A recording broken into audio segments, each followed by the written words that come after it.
name? Pavlov.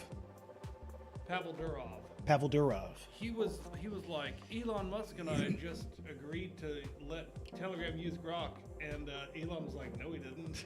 I was like, oof. Oh, there we go. Countdown started. Can they hear this trash? Yep. Yep, they can hear it. Hey, everybody, welcome to the lobby. Chat amongst yourselves That's an order. as we prepare to go live in 2 minutes. That's a demand.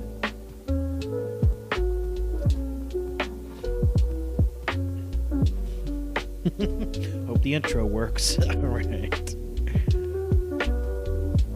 there a video slideshow? No. That's all right, dude. With this, I actually don't even have to technically input all the videos. I can have it window capture VLC player and then just click the videos that way. Didn't even think of that. Dude. Yeah, integration to a Windows system instead of trying to make something. Yeah, fuck vMix. I'm just gonna figure out hotkeys on this, dude. It's gonna be way easier. I already like this setup, dude. This is nice. Hotkeys like for the GIMP board shit? Yep. And it works. Macro works just fine with OBS. I just don't know where it is right now. You know what? You got 3 minutes. Let's shut up.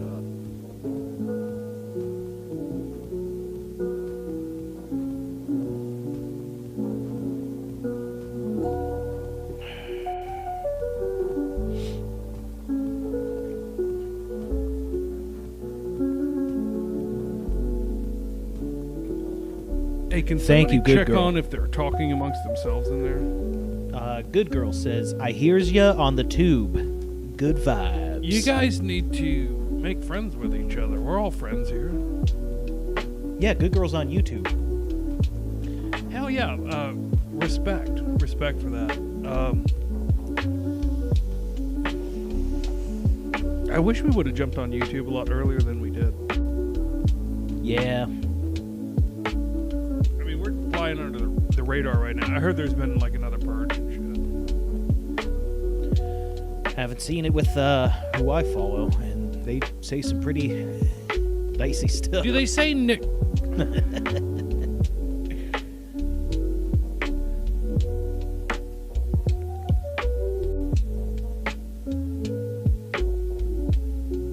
weird. Not seeing the Streamlabs. Oh, browser source.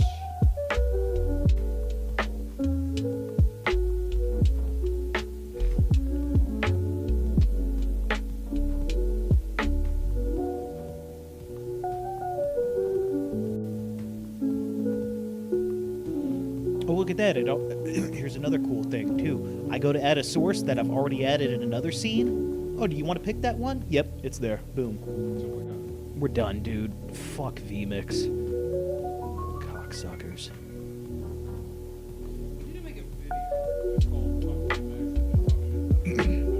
I agree.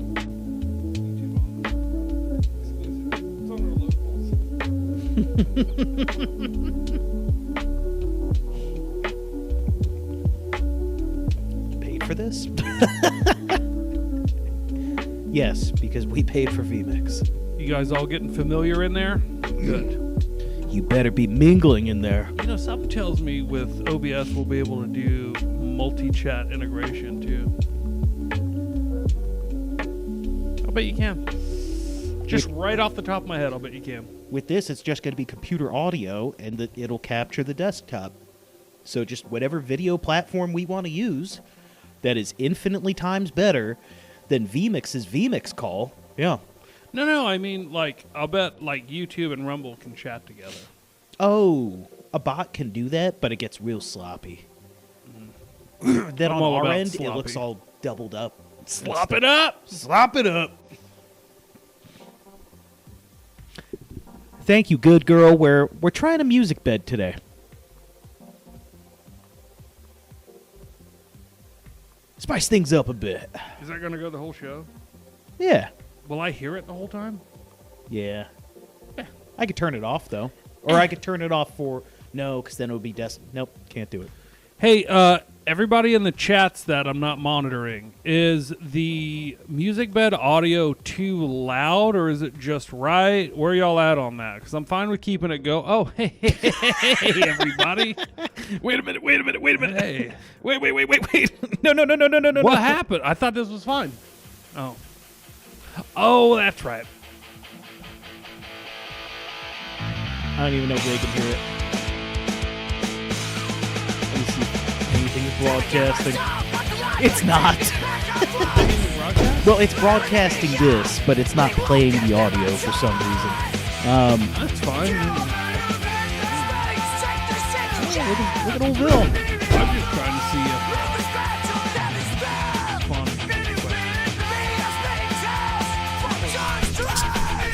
That's weird. It's not showing up. Oh, yeah, it is. And it's loud as shit. Oh.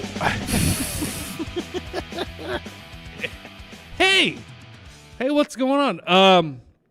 Look, right off the top, we made 2 executive decisions tonight, and that is to get rid of the production software we've been using for 8 years and have paid thousands of dollars for, and we don't need it. Fuck them. Hey, VMix, fuck you. If there's any children watching, this is now officially a late night show right off the bat. But here's something I wanted to talk about. How's everybody's Thanksgiving? How did that go? Oh. Yeah, what did everybody do? I don't care. No, I'm kidding. I care, but I'm going to tell you what I did. And then Dick's going to tell you what he did. And then we're all going to chat about it, right? As we wait for people to jump in. So this is what I did. I went to my dad's place in Oklahoma, way up by Kansas. And it's in an Indian town. It's got an Indian name. I'm sure you could dox it. And him. But... yeah, we all went out there and had a nice... we went out on Saturday. I know Thanksgiving's always on a Thursday. Thursday, November 25th, every year. But no, we went up there on Saturday and had some food, as it were. And that was fun. And then... It's a music... Oh, man. No, it's just... it's fun. I can fix this.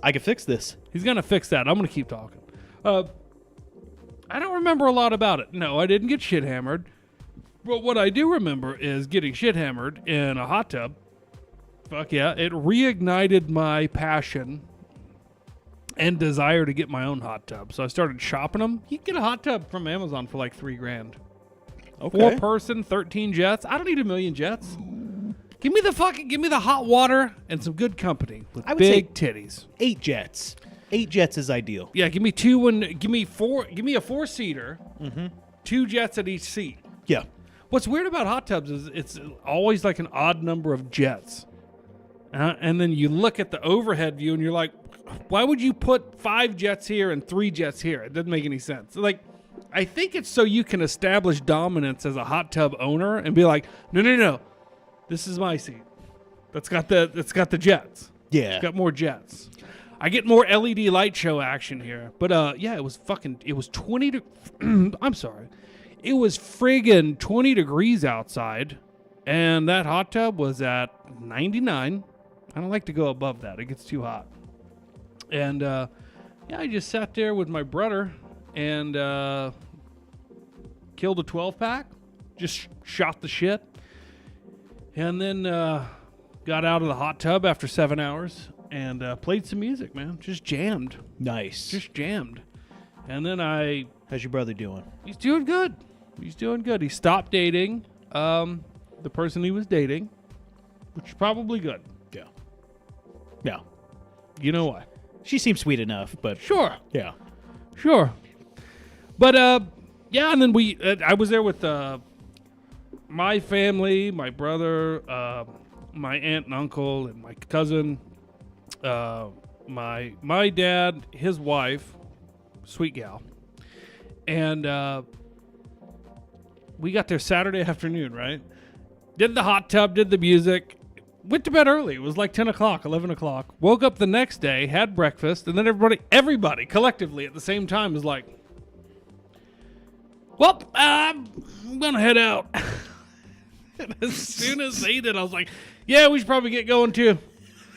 It's only a 4.5 hour drive, you know? Yeah. And I think it's the same for them too. One of my kids came up, and he was there on Saturday, and they had ordered a mattress, him and his old lady. I still don't get this, but whatever. They ordered a mattress to their place back in Texas, and then they get up there, and they were like, "Shit! Amazon just delivered our mattress. We got to get out of here." I'm like, "You just drove 4.5 hours, and you're not gonna wait till tomorrow?" And he goes, well, they just left all the big mattress box at our apartment door. And I didn't know when that was going to be delivered? Well, no, apparently the delivery date was messed up. Oh. Yeah. We've been there. Yeah, they did it right when they were not there. Amazon's been fucking up. Amazon, I don't want to get too deep into that, but yeah. I have not had anything arrive in 2 days in over a year. Right. And they keep partnering with the post office. Now, I don't know if y'all know what happens when you partner with the post office. You don't get your shit. Yeah. And then you go to the post office and you're like, hey, y'all left a slip in my mailbox for me to come get my shit. And they go, oh, yeah, here's your shit. And it's not even your shit. Yeah. It's somebody else's shit. I still got to return that fucking solar panel we didn't order for the studio. And best of all, here, hold on. Trying this now. Oh, transition. Hey. I don't have a lower third. Best of all, once you pick it up, they mark it delivered. You didn't fucking deliver shit. You didn't deliver a fucking thing. It's not delivery. Why do I have a mailbox if I just have to pick it up anyway? Yeah, that's a rural scam where I'm at. Nope. It took me a while to learn this, but if you pick up, if you look at your tracking, it's fine. If you look at your tracking online, it'll be like delivery attempted at 6 o'clock in the morning. I'm like, y'all don't leave the post office until 9 a.m. Yeah. Like, do they have a separate truck that leaves early in the morning? No, they just write that into the non-deliverable notes beforehand. And then you're like, oh, I guess I missed a delivery that never came. Fuck the post office. And you know what? Fuck Amazon. I've seen what our carriers drive. Big vehicles. Big vehicles. Big old trucks. Big old vehicles. All right? You could fit those packages in there. You just don't want to get out. Yeah. It's either too hot, now it's too cold. Eat more red meat. I've said all those same things to women I've known. You could fit that package in there. Eat some red meat. Anyway, well, what'd you do? What'd you end up doing? I drove out to Fort Worth. Saw my parents. That was pretty cool. My uncle was there. I see him way more often than my parents, but it was still cool to see him there. My grandma, saw my grandma. She's got a bunch of power tools waiting for me next time I come out there. Yeah. Just because? She said, Nicholas, I don't use these tools. You can use these tools. And I said, okay, cool. Thanks, Dana. Let me tell y'all something about tools. A man doesn't get rid of tools, and it annoys the shit out of women. Yeah. But you're going to find a reason to use that tool. Right. Here's the other thing, though. They get mad you don't get rid of the tools. However, they just expect things to be fixed. Yeah. They don't understand. But after a while, though, if you fix enough stuff, they start to just be like, well, actually, I was going to be complimentary. No, I'm not. And let me say this. You fix enough stuff, and then they're all of a sudden like, well, why can't you fix that? Why can't you do this? Why can't you do that? I'm like, I can. I need a tool. One, if I had the right tool, and two, if you talk to me correctly. Yeah. I'm not your fucking handyman. Sure, I own the house. That doesn't mean I'm just going to rent. I'm not going to put up everything you buy right when you buy it. Right. Maybe you should buy less stuff less often. I don't know. I've still got shelves everywhere that need to be put up. Yeah. And I can feel that it causes a tension. And I just want to go, Hey, what about all the other shelves and pictures, stuff like that? Whatever. So anyway, yeah. So you got some tools on the way. What'd you eat? The basics. The turkey, green bean casserole. My mother. Jesus. She's a saint. Love my mom. Why does that happen when I? Because anyway, it's the light. Yeah, and I got to fix the camera again. She used whipped cream cheese in the green bean casserole, and it was okay. But when you eat green bean casserole, you just want green bean casserole. What is that? Like cream of onion soup or something? Cream of onion soup. I think she still used a little bit of that. Yeah. Anyway, it was good. Mom, if you're watching, and I hope you are not watching me live. I've never shown you my content. It was great, Mom. Thank you. And then that night, I went back to the Happy Armadillo. Oh, that's your old stomping grounds. Yep. Old watering hole. Tried to get Lakin to come home with me. Oh, really? Yeah. How'd that go? I mean, I sold it honestly. I said, hey, I got a twin-size bed over at a at a very stinky room if you want to come stay the night. It was cool. It was karaoke night. Saw a 70-year-old woman perform Let the Bodies Hit the Floor. Better than Drowning Pool. You're like, I think you're about to be one of those bodies. And then a 70-year-old man did 99 Problems. That was funny. Yeah, Jay-Z. Was he black? Nope. Wow. 70-year-old white guy. American Problems I don't like. And then I saw Wagyu, his wife, their kid, the neighbors. At the bar? No, the next day. I visited them the next day. They got me this beautiful piece.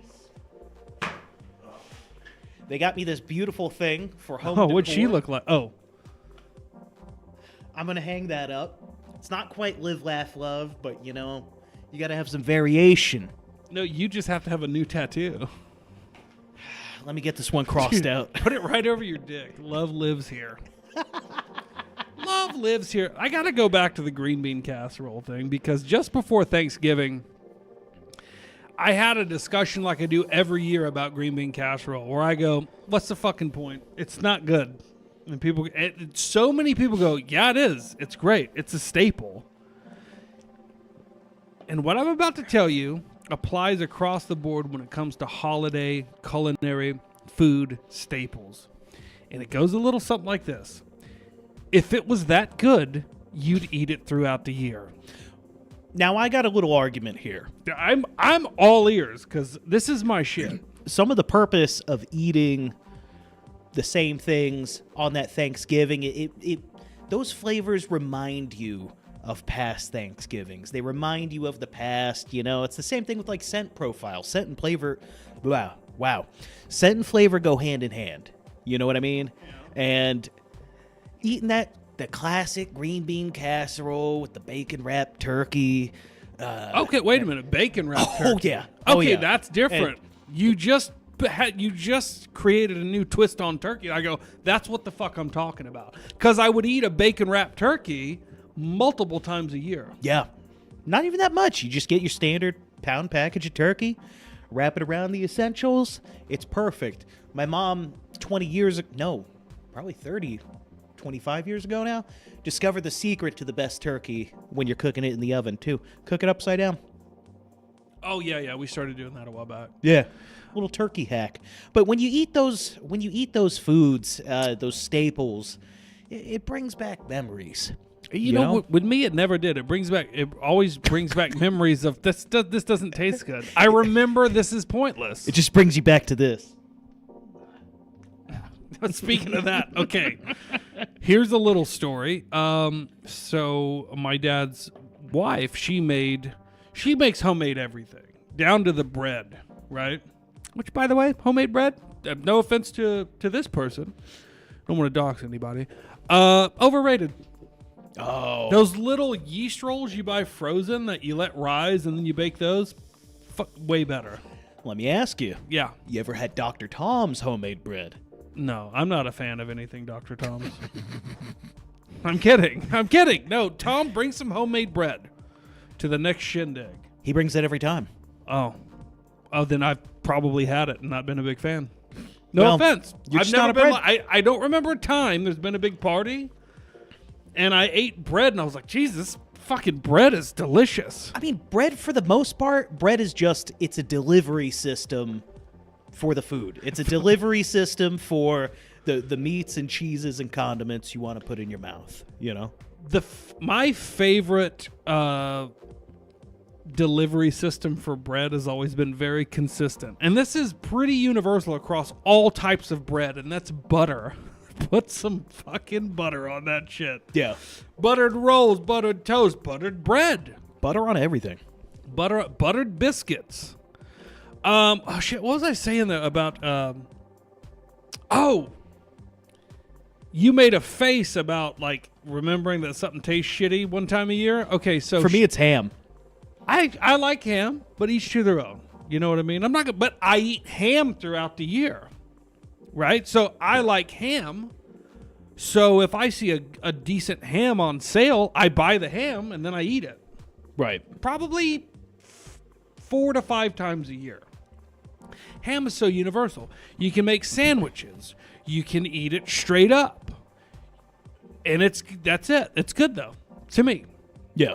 But here's one of those things that is a staple for some reason. And I had it this year. It was mixed in with the giblet gravy. Does this sound familiar? Giblet gravy. A lot of people go, I can't wait for that giblet gravy. That falls into the category of if giblet gravy was that good, you'd have it throughout the year. But you don't. Right. You have white gravy on your biscuits. You have brown gravy on your chicken and, whatever. But so I'm eating this plate that's got homemade stuffing. It was very good. It's not stovetop. Stovetop is the best stuffing you can get. I don't give a shit. And as Don pointed out in the chat, which I am reading, so keep typing in there, fellas and ladies, you can't beat stovetop.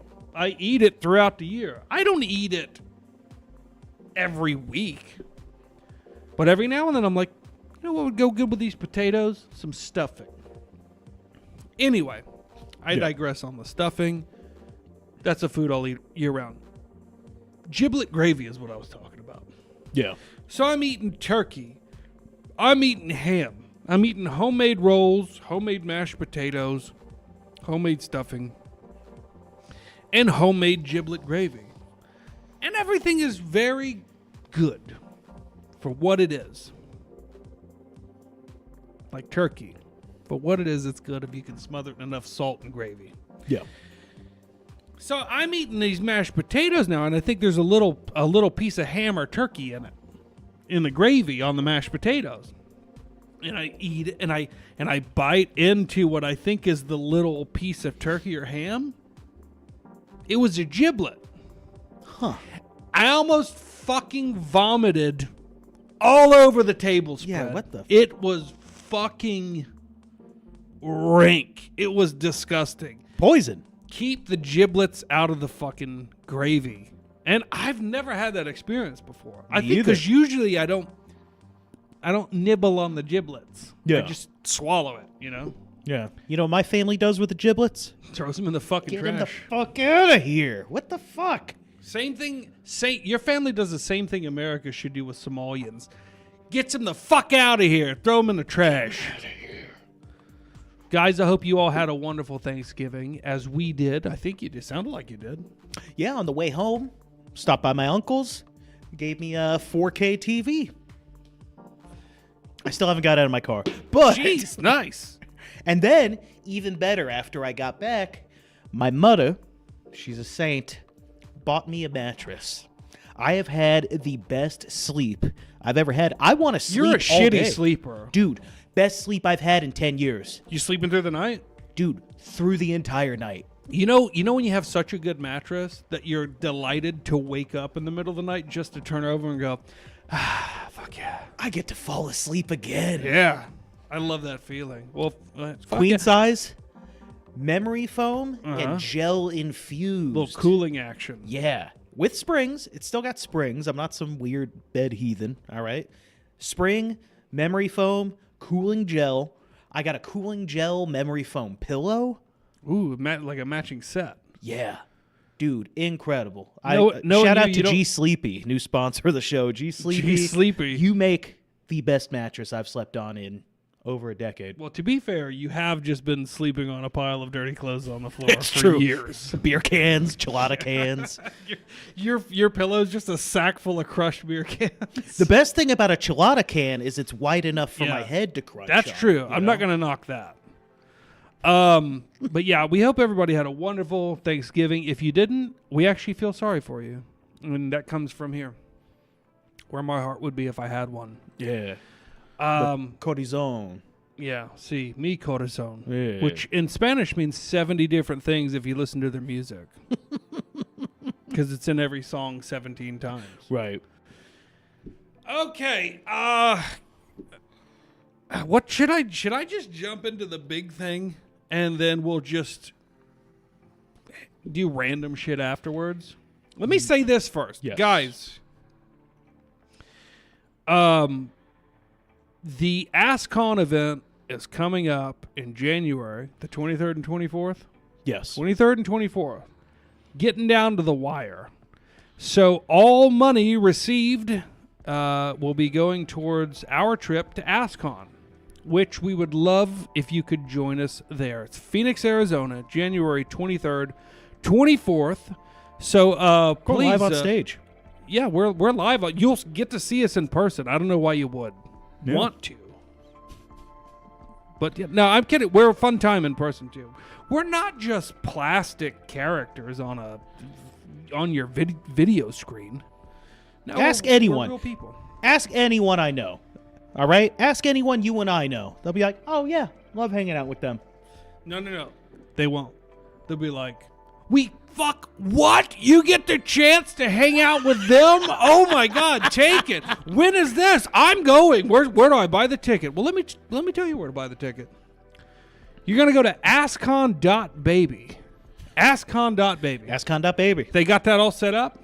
Mm-hmm. Because if I find out that my people are going to AssCon.baby to buy tickets and then they can't, I'm going to be very irritated. Site is up, fully functional. They killed it. And I was actually supposed to do some graphics work for it, but fuck 'em. Our stuff kind of comes first. Let's be real. And it's a constantly, look at these graphics. Okay, this came first. All right. Good girl sends $1. Oh. We don't have reactions right now. Yeah. If we didn't cover this, we dropped our production software that we've spent thousands of dollars on, and we are now switching over to another one, which we just had to set up tonight. We're switching over to OBS. I wasn't going to say that. It makes it sound poor. No. Dude, OBS can do so much more than... Most people are using, like, it's a web-based thing. Like, you go on... Like StreamYards or some shit? Like StreamYards. Yeah. No, OBS is the original. Shit. It's free. We went with it, and there's so much to this software. It's great. It's going to take me a little to learn it. I'm going to learn it. He's going to learn it. He always learns it. He always picks it up. Good girl sends $1. She said, is that sacrilegious to use the stars and bars as a tablecloth, Bill? I guess. I don't know. I keep trying to get the wrinkles out of it. I don't find it to be. It's not a tablecloth. People are looking at it the wrong way. Look, it's not a tablecloth. It's an ornament. Okay? It's an ornament to keep it in the shot at all times. Okay, let's just be honest. No, I bought a nice, beautiful desk. Beautiful. Well, you got it taped, so I can't show it. I didn't want shit to slide off. But it's glossy. So until we replace... I'm breaking the fourth wall here. Oh, boy. This is a green screen. And until we get professional curtains... yeah, see? Surprise! And we just lost 17 viewers.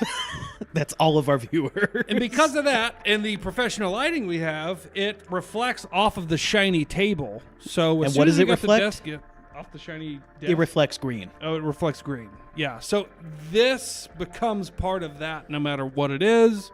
So we got the desk in. It's a beautiful desk. We'll debut it as soon as we get curtains and don't have a big green screen behind us, and then y'all will see the desk. So we had this laying around on the floor that we used to wipe up puke and urine with, and we decided to put it on the desk just to block that green.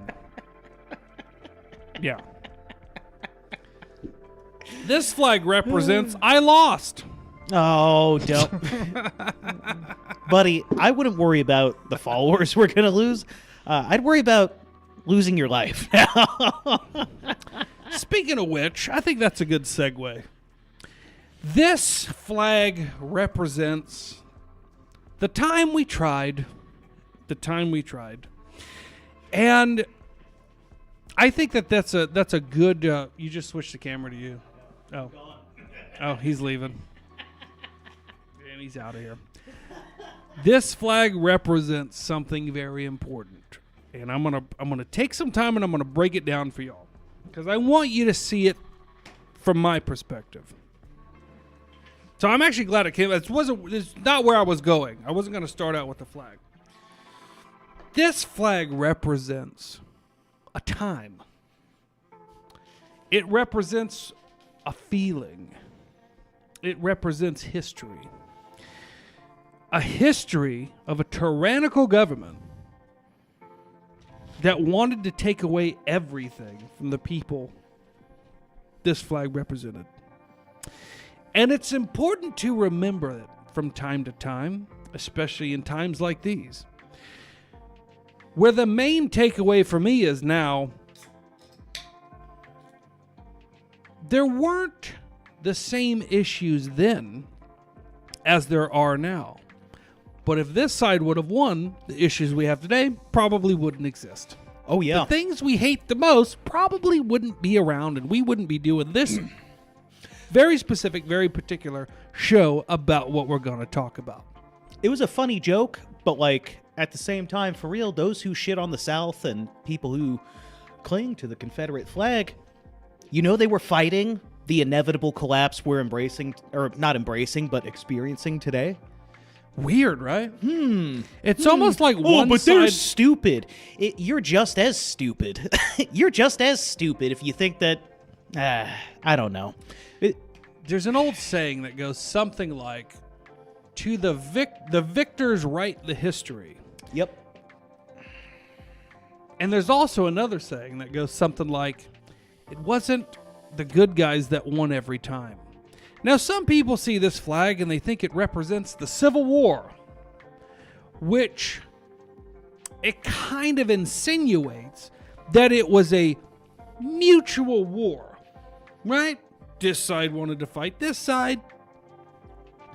But no, I've always referred to it as the War of Northern Aggression. Yeah. Where these people didn't have a choice. They needed to preserve their way of life. Don't worry, no black people are listening to this to be able to go, oh, you mean slavery? Yeah, well, that's that would what be one of those things. That's what the winners tell you. The winners tell you this was to fight. This was, should slaves be free or not? No, because nobody really gave a shit about that. That came not even secondary. That was an auxiliary thing that just happened with it. It wasn't about slavery. I mean, I'm sure that was a part of it. A very small part. I won't deny that it was part of it, and I'm at the point now where I go, I don't give a shit. Why are wars fought? There's a lot of reasons. I mean, money and power. Yeah, money. Yeah, money and power. Power and control. What's more important than money? Power. A lot of people say nothing. It's power. It's power. It's power. Money and power go hand in hand, though. But I realized years ago, I've been talking about this for years, and I felt like tonight was a time to reemphasize a point I've been saying for a long time. But why did this come back into my mind over the last day or two? I listen. I work by myself pretty much all the time. So as you can, I like earbuds. Well, what I do is very visual, so I can't watch things. So I listen to things. Listen to all kinds of... I'll go through like my random list of stuff I'll check off throughout the day. Random YouTube, like First Amendment audit videos. I'll start out with that. You know, the civil rights attorney guy plays the banjo. I forget his name. And then I'll move on to just anything from Tucker Carlson to Part of the Problem, to the Piers Morgan Show, to Breaking Points, to sometimes even Candace Owens. And there's other things in there from time to the Tim Dillon show I've been listening to. So just, things come up and I listen to them. And I also noticed recently on Twitter, Dick, tell me if you've seen this or if you guys out there have seen this. There's currently a war between the most obvious fence-sitting cuck who I don't know why anybody watches the show, Tim Pool. Yeah. And the currently controversial Candace Owens for her takes on, things like Charlie Kirk and the Queen of France has a dick, stuff like that. And she's always very convincing, and usually, I think, as far as I can tell, I don't deep dive into this stuff, she's usually right about most of this stuff.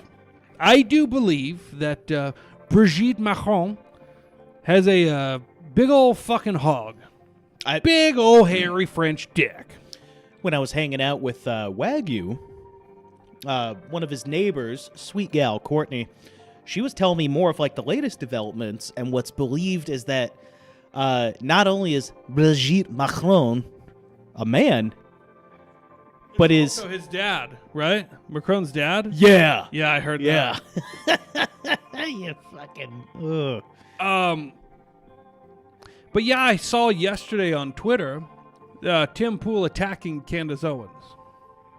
And I was like, that's weird. So I go to the comments of Tim Pool's tweets or his exes. It's fucking stupid. Elon really blew it with that. And it's just everybody like, you're a fucking loser, piece of shit. Take off the beanie, faggot, and shut the fuck up. And I was like, yeah, shut up. Shut the fuck up, Tim Pool. And then I saw a Candace response, and then I saw a Nick Fuentes clip of him saying, I don't know what it is, but there's something off with Tucker. I don't trust him. He's a lying piece of shit. I'm paraphrasing. And Tim Pool said that? Huh? Tim Pool said that? No, Nick Fuentes said that about Tucker. Yeah. And I was like, I had this epiphany.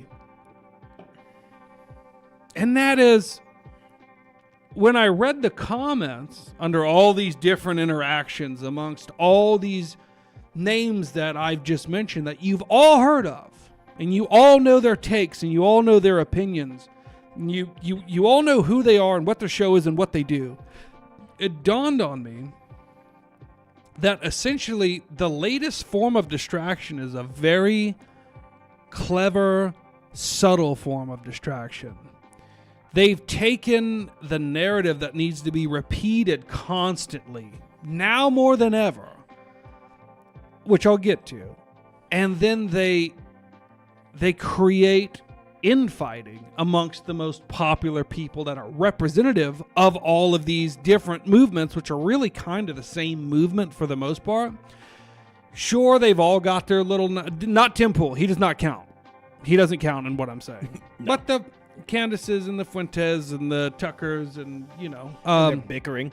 Yeah, they get their audiences to fight each other. And go, fuck that guy. I'm with this guy. Fuck that guy. I'm with this chick. Fuck that dude. Not Tim Pool, though. Again, he doesn't count. I feel like he was thrown into the mix to kind of get... It's like he's a provocateur that they use to get these conversations going. So once again, people stop. They take their eyes off the prize.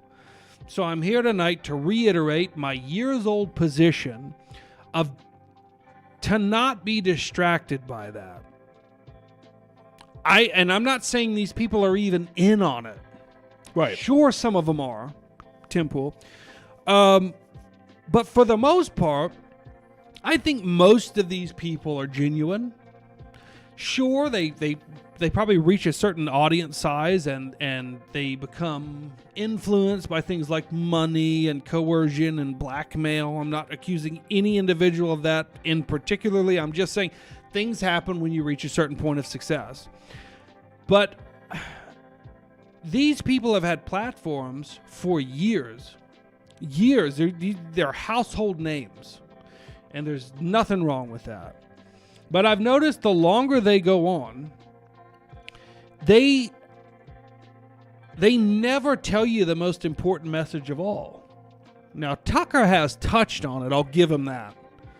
Kind of regularly. And he does what I do, and he infers that he's talking about, say, England and their problems, and that they should really do something about that. And if I was in England, I'm paraphrasing Tucker, if I was in England, I would murder that judge by stabbing him in the balls. You know, and you go, fuck, yeah, exactly. But from all the right-wing commentators, I've been really... my eyes have been really opened, now more than ever, to the idea that even they, whether they know it or not, are just a big fucking distraction. Because virtually none of them at their level ever talk about the only way out of, my opinion, any of the messes that they're constantly bitching about. Let's try to name some of these messes, shall we? Okay. I'll start. I'll set the tone here. And audience, y'all throw some things in here too, because we need to have a talk about this. I'm going to start. Unfettered immigration, not legal or illegal, but across all fronts into the United States. Y'all see where I'm going? Yeah. There's a major issue right there. And that's what I'm going to center this conversation on, because it's the easiest way to point out what I'm getting to. What are some other... Inflation.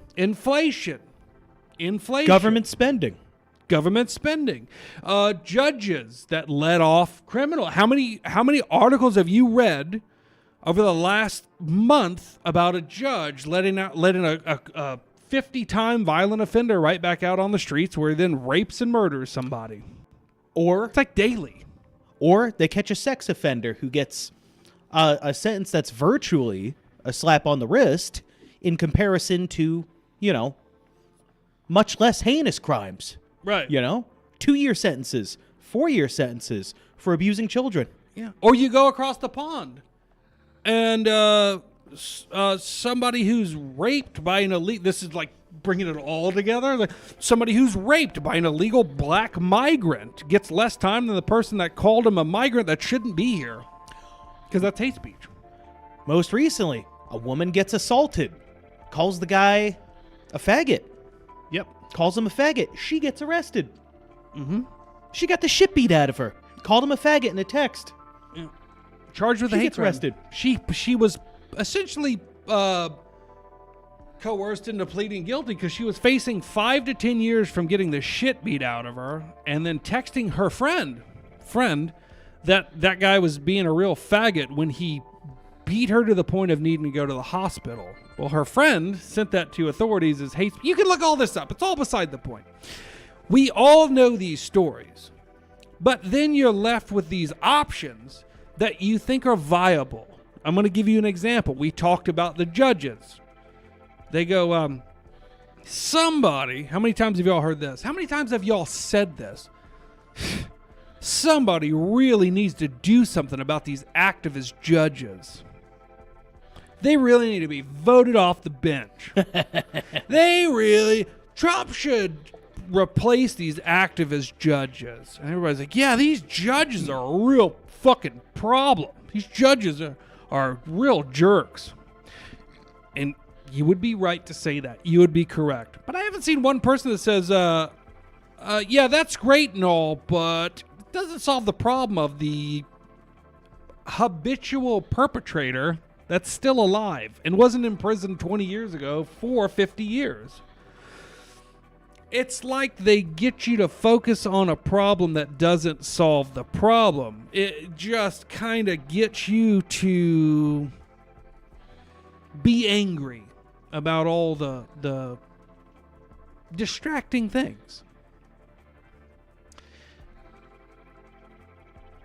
I need people to regroup and refocus and really spend their time and attention thinking out an actual solution to these things. And I've noticed that the vast majority of the political commentators and the influencers are constantly putting in your mind this illusion of reasonable political legal discourse.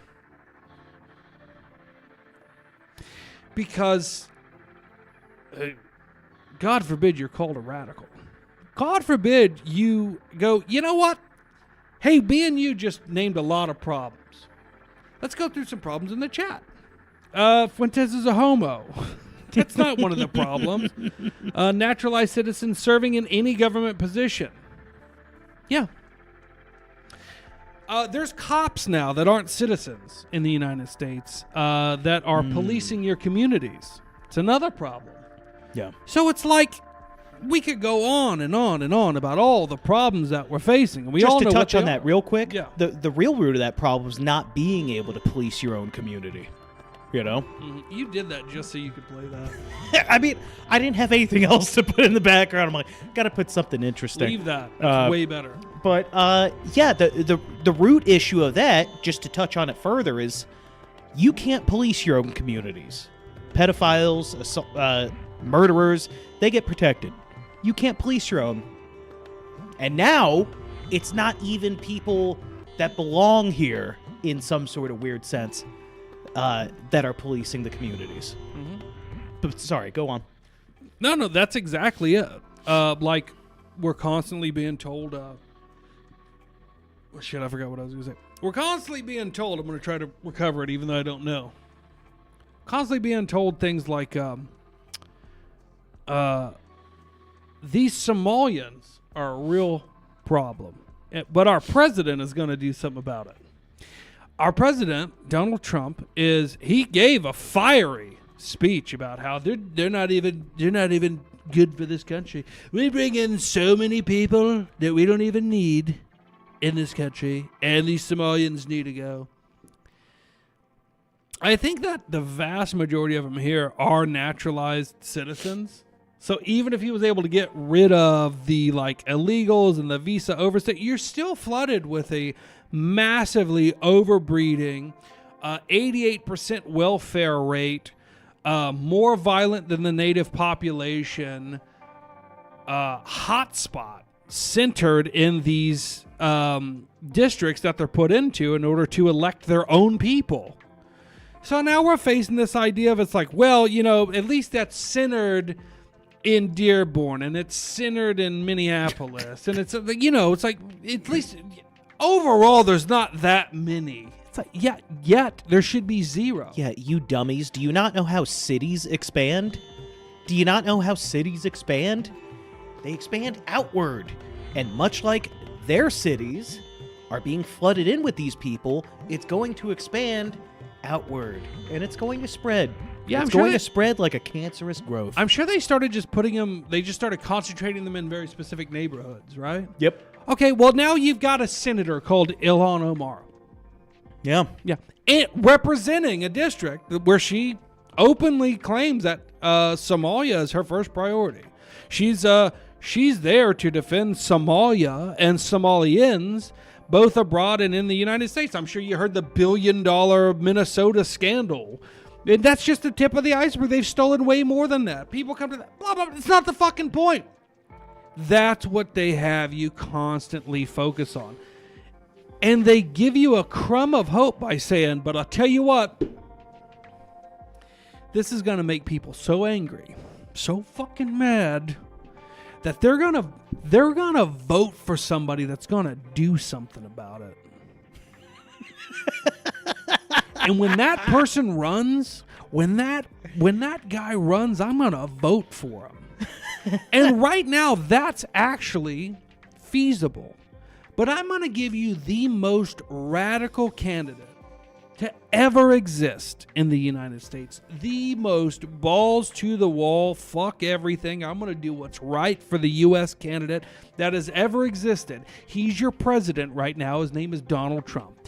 And I don't think more than 1,000 Somalians will be evicted. I don't think the Ukraine-Russia conflict will come to an end in a reasonable amount of time.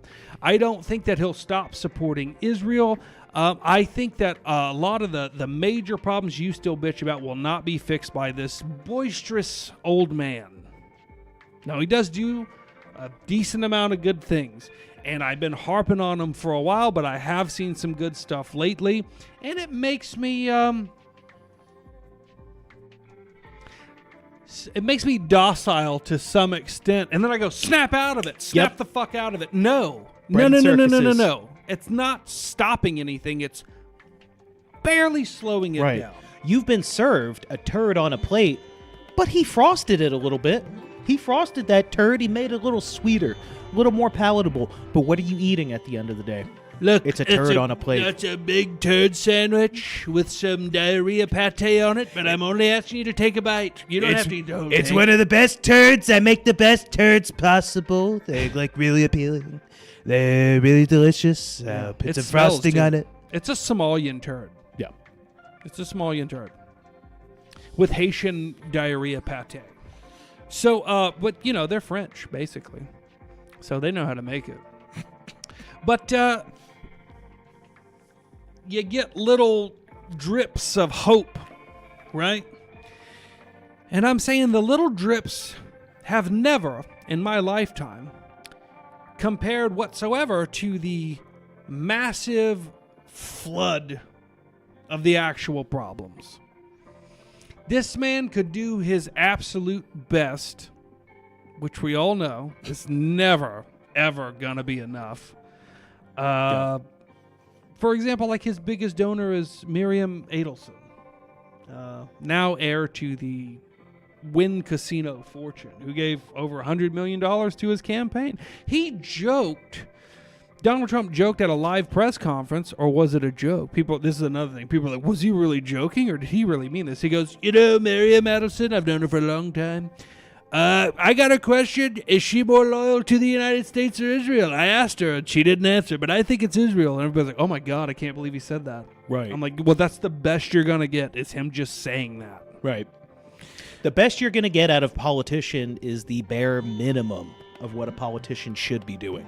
Right. Now, I'll give him credit where credit's due. He's definitely attempted to do more. You can pull this up. He's got the Supreme Court. See, these are the little dribs and drabs where you go, holy shit, this is big. And it is big. I'm not downplaying it, but I just saw today that the Supreme Court is actually going to take up arguments about the 14th Amendment and what it actually means. Yeah. Who is actually deserving of birthright citizenship? This was an old Supreme Court, or I don't even know if it was an old Supreme Court decision, but there was the Dred Scott case, and that basically was like, look, we need to give citizenship to the United States to slaves and children of slaves.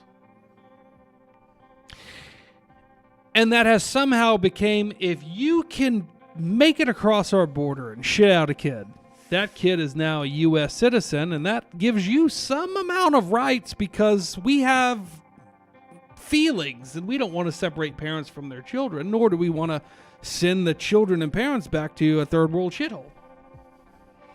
So the Supreme Court is going to hear this. I'm actually, the way they've been going lately, I'm actually 50-50 to see if they'll be like, no, that's not, it doesn't mean just anybody. Right.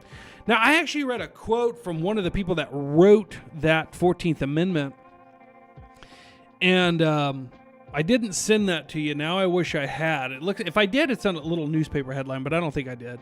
But it basically was like, this is for, and I'm paraphrasing, this is for the descendants of American slaves, and does not apply to, like randos and shit, and foreign ambassadors and their children and so on and so forth, but then everybody else. And I saw that quote, and then I'm reading all the comments, and there was a guy that goes, you people are fucking illiterate. It doesn't say, it's just for them. There's no or there. And then other people are like, don't you know how commas work? And it was a lot of back and forth, and I was reading all the arguments for why it does mean only the children of slaves and not just random third world migrants. And then I was reading arguments about why no, it does include the third world migrants having babies. And then I go, stop reading these fucking comments. You know goddamn well whether it means anybody that wants to shit out a kid on American soil gets to keep their kids on American soil as American citizens. It doesn't fucking matter. This all comes right back to what the theme of the show is tonight. And that is, they get you to argue about the minutia of all these little details, when in the end, you are facing absolute annihilation of the American way. That's a very broad way to put it, of the American way. That was a very easily explainable way before 1965, when they introduced the Hart-Celler Act, and everything about it that they claimed would never happen if they passed this. If they passed this immigration bill that opened up the floodgates to the United States, it wouldn't cause districts in Minnesota to vote for Muslim Somalians. It wouldn't cause wages to go down because of unnecessary competition in the job place. It wouldn't cause your country to be flooded with anybody from any... Oh, and every one of those things happened. Now, it took somebody else to point it out. I don't remember who. It was one of the podcasts I was listening to, and they go, we didn't even vote on that. There was no referendum. There was no ballots to fill out across the United States in 1964, 1965 to say, yeah, no, I don't want to do that.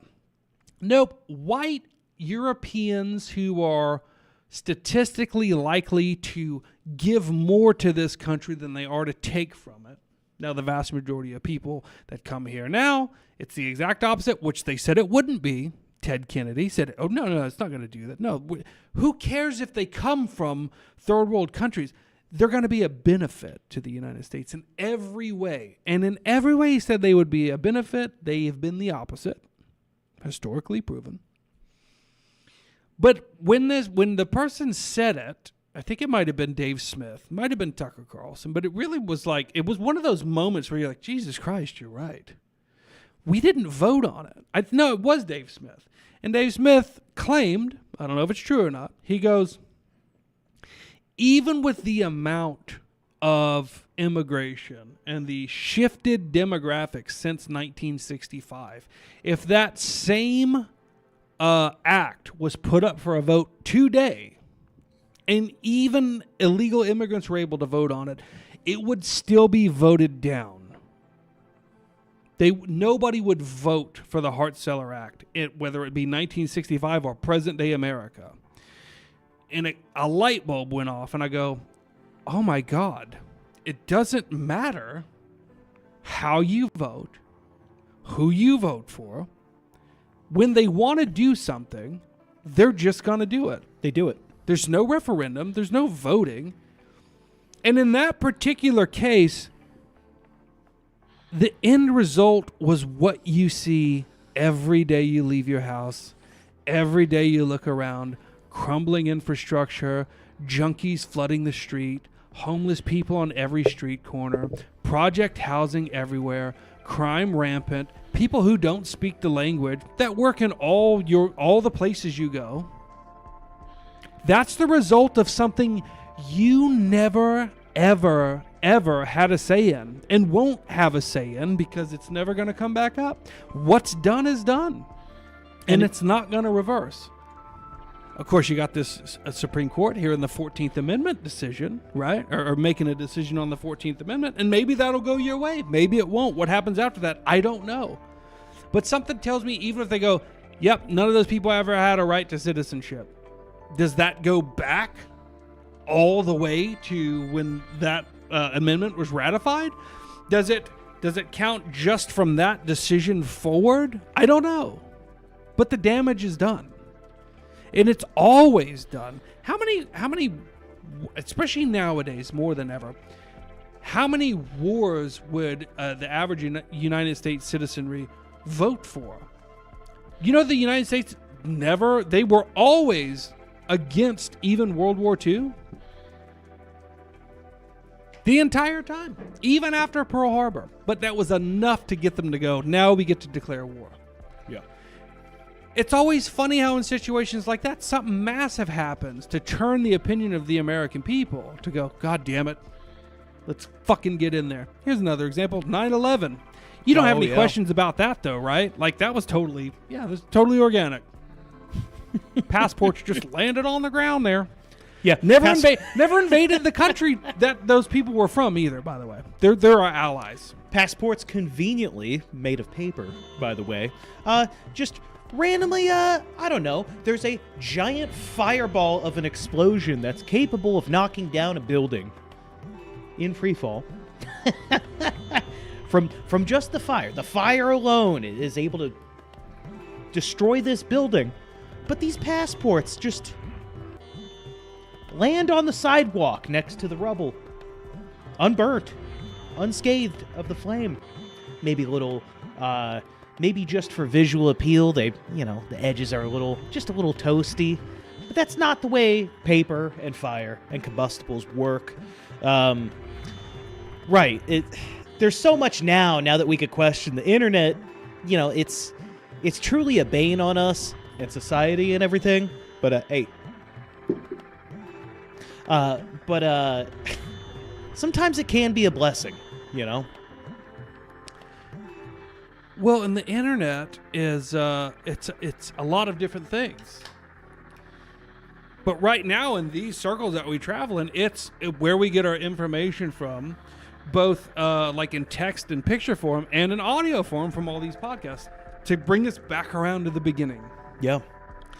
So with everything we just went over, Hart-Celler Act, immigration, not ever being in favor of most of these wars, and they just have. Here's something I wanted to talk about tonight, so we'll just mix it in with this. What's your take on Venezuela? Leave them the fuck alone. They're these little fucking these boats with off-board motors. Yeah.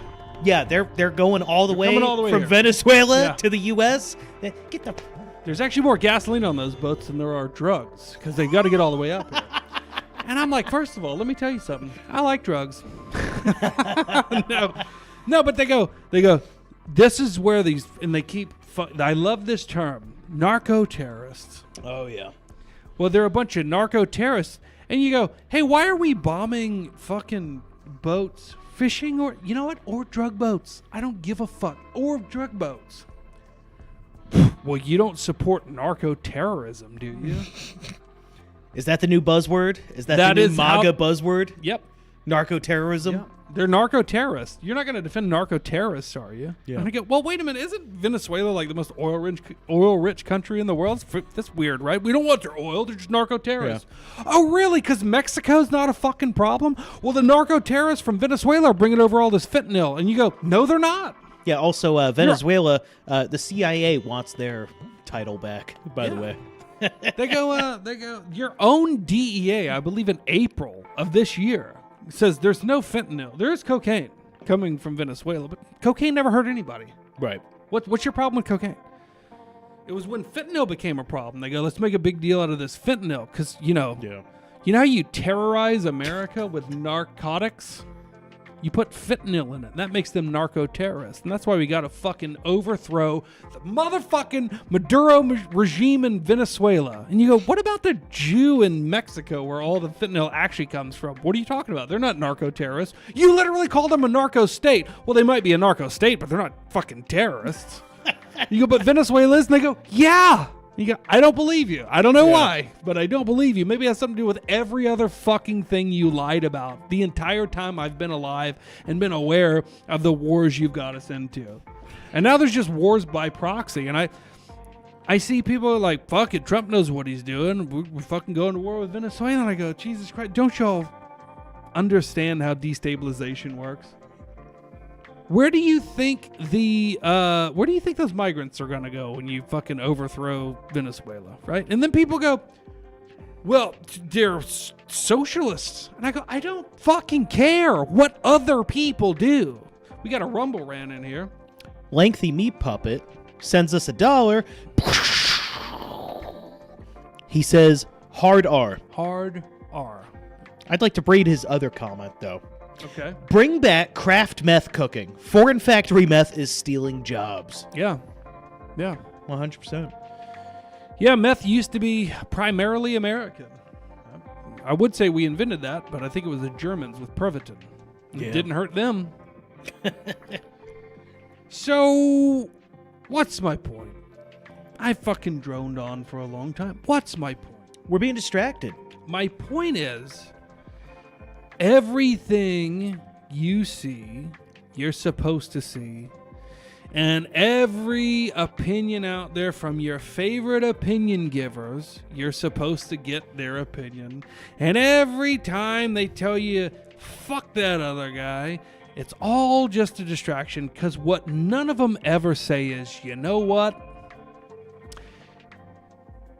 We should probably overthrow the government. Isn't that weird? Yeah. Which brings me back to the flag. This flag right here. They tried. They lost. But boy, the more days that go by, it seems like they were right, weren't they? So until your favorite podcasters, your favorite media personalities, your favorite not Fox News hosts, CNN hosts, until they start going, yeah, you should probably overthrow the government at this point. I mean, I don't really see another way out of this. Nope. None of the biggest, most controversial people across our spheres that we're all aware of, whose names we all know, none of them ever say, you're not gonna vote your way out of this. And the longer you wait, the worse it's gonna get. And you're only gonna get these tiny little victories that they're gonna let you have. By the way, Tim Pool's a real cocksucker, right? And then they go, yeah, fuck Tim Pool. And then Tim Pool's audience goes, oh, wait, he doesn't have one. But, yeah, the I don't believe it. Yeah, I want to touch on that. I don't believe any genuine Tim Pool audience. Nope. I don't believe it actually exists. I mean, with how divided everyone is now, by design, with how divided everyone is now, who the fuck is following a fence rider, fence sitter, whatever you want to call it? I like to call it fence rider. Yeah. Kind of makes them sound a little faggier. With how divided we are, who the fuck is following a fence rider? With weak takes. Weak, classical liberal takes. I'm wondering. Yeah, the beanie's a giveaway. It's like, he never took it off. I've never trusted a guy in a beanie. No. He's 57 years old. I'm sorry. Let me rephrase that. A beanie in every setting? You ever worn a beanie? They're very hot. Very fucking hot. You know what's not hot? This dome's hot. You know what's not hot? His takes on anything. Yeah. But I'm not here to only attack Tim Pool. I'm here to send a message. Until your favorite podcast host and X poster, X is a little better about this. I will say that. But they're not giant accounts. Right. Until they start saying, yeah, you're not, no, your only option is not overthrowing the government per se. It's not. You've got several options. Violent, bloody revolution, taking out the people who are actually to blame for all your problems that continually cause them, yet somehow get voted into office time and time and time again. Maybe, somehow, some way, and this is a dangerous option. They're all dangerous options. Maybe you get that dictator that just goes, nope, we're sending them back. They don't go back. We kill them. Leave us the fuck alone. We're done. Borders closed. International trade will have to be totally renegotiated. And I think that type of shit scares a lot of people. In all the scenarios I mentioned, that's something else I wanted to touch on was, I think a lot of people are very afraid of losing their comforts, which will happen in a violent, revolutionary, bloody civil war scenario. Oh, yeah. Because technology falls apart, infrastructure falls apart. You're not going to be able to put gas in your car. The electric grid's going to go down. It's going to be very uncomfortable. And I think that prevents a lot of people from even considering the idea that still might be necessary. But back to the flag. it wasn't exactly sunshine and roses on the battlefield of the Civil War. A lot of gangrene and amputations and people who didn't want to fight each other. Didn't want to fight each other. People who were just conscripted by the hundreds of thousands that just got off the boat, arriving in America, put in a uniform and sent down to fight the evil Southerners for wanting to protect their life and way of life. So I will be viewing things from an entirely different lens now, unless people are calling for an actual, reasonable answer to all the questions and problems we face every day that we bitch about every day, their distractions and their bullshit, and that's across the board. And this isn't like an anti-Fuentes thing, pro-Tucker thing when I say this, but like I have heard Tucker mention some very violent solutions. I have heard that. I would say Tucker gets about as honest as you could get while still having a platform and show sponsors. Right. And the ability to make a career of doing so. Yeah. And look, Tucker might be a fucking massive psyop as well. Could be. But as far as I know, he's the only one that has actually laid out what is necessary to actually stop all the things you constantly bitch about. And everybody else, we'll start this party. We'll get this party going. We'll get this party off the ground, and then, in 20 years, we'll have enough people, and we'll start voting our own people in. We'll start grassroots now. We'll get people in the school board elections, and the county elections, and the city election. I go, you don't have that kind of time. You're being outbred, which is being pointed out to you every day by people like Elon Musk. And they go, you've got to replenish your population through having babies, or you're just going to get more immigrants. And you go, it's good to have children, but do we have to replenish the population at the levels you say? Or are you just saying that we need to do that in order to further your goals of your ever-increasing standard of living that we can less and less every day keep up with? That's another one. Houses are too expensive. Yeah. That's inflation. That's immigrants.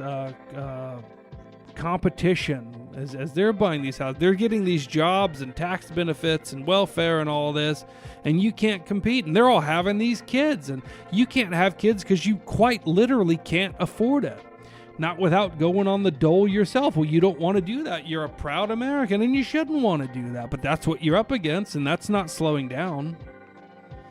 So you're not only being replaced physically, you're being bombarded psychologically to let it happen, because you would just live a miserable life if you ever try to do anything otherwise. That's just another minor little facet of this major problem. So of all the problems we mentioned tonight, and the 1,000 more that have went through y'all's heads as I've been talking, because there's so many more, you tell me, would you rather solve 3 of those 400 problems, right? And you go, well, those were 3 big ones, though. Those were 3 big ones. That'll just change with the next administration, by the way. It'll just change as these people don't get kicked out of the country and they just breed and import more of them and then vote for more Ilhan Omars or Ayanna Presleys or any other foreigner that they're about to just, essentially legalize taking any political office whatsoever. Well, unless Trump wins this thing, it's like, well, if he does win the thing, what about the next president that just has an executive order that says, no, they can do that? Go ahead. I want to point out, it's to touch on what you're saying. The pendulum, right? Someone else will take office. It's only 4 years that an administration is in. Someone else will take office. You can't vote your way out of it, because it's going to take a lot more than 4 years of political action to undo all of the harm that's being done to us. And that's if it goes your way. Right. But here's the thing about the pendulum, right? Yep. It doesn't just swing left and right. If you know anything about the pendulum as a torture device, right, it lowers with each swing. And it's lowering on you. Speaking of voting your way out and shit, hey, how do these midterms look right now as Donald Trump's doing so well? I'm glad you asked. I've got an image here. I think that we're winning. I think that we're turning things around, and we're just going to keep this train rolling, personally. And all these things that we're wanting to get done, we're going to get done, and I don't think anything's going to stop. Oh, wait. Oops, fell for it again. Hang on. Yep, whoopsie doodle. Now, think what you will about Polymarket, which I'm very much against. There are several of these started out as sports betting companies, and now they're just turning into everything betting. I heard a statement from one of their CEOs that says, we're going to financialize every single thing. Well, there's no problems that's going to happen there. You know, as you start influencing elections and newsrooms and propaganda sites and everything, nothing bad's going to happen there.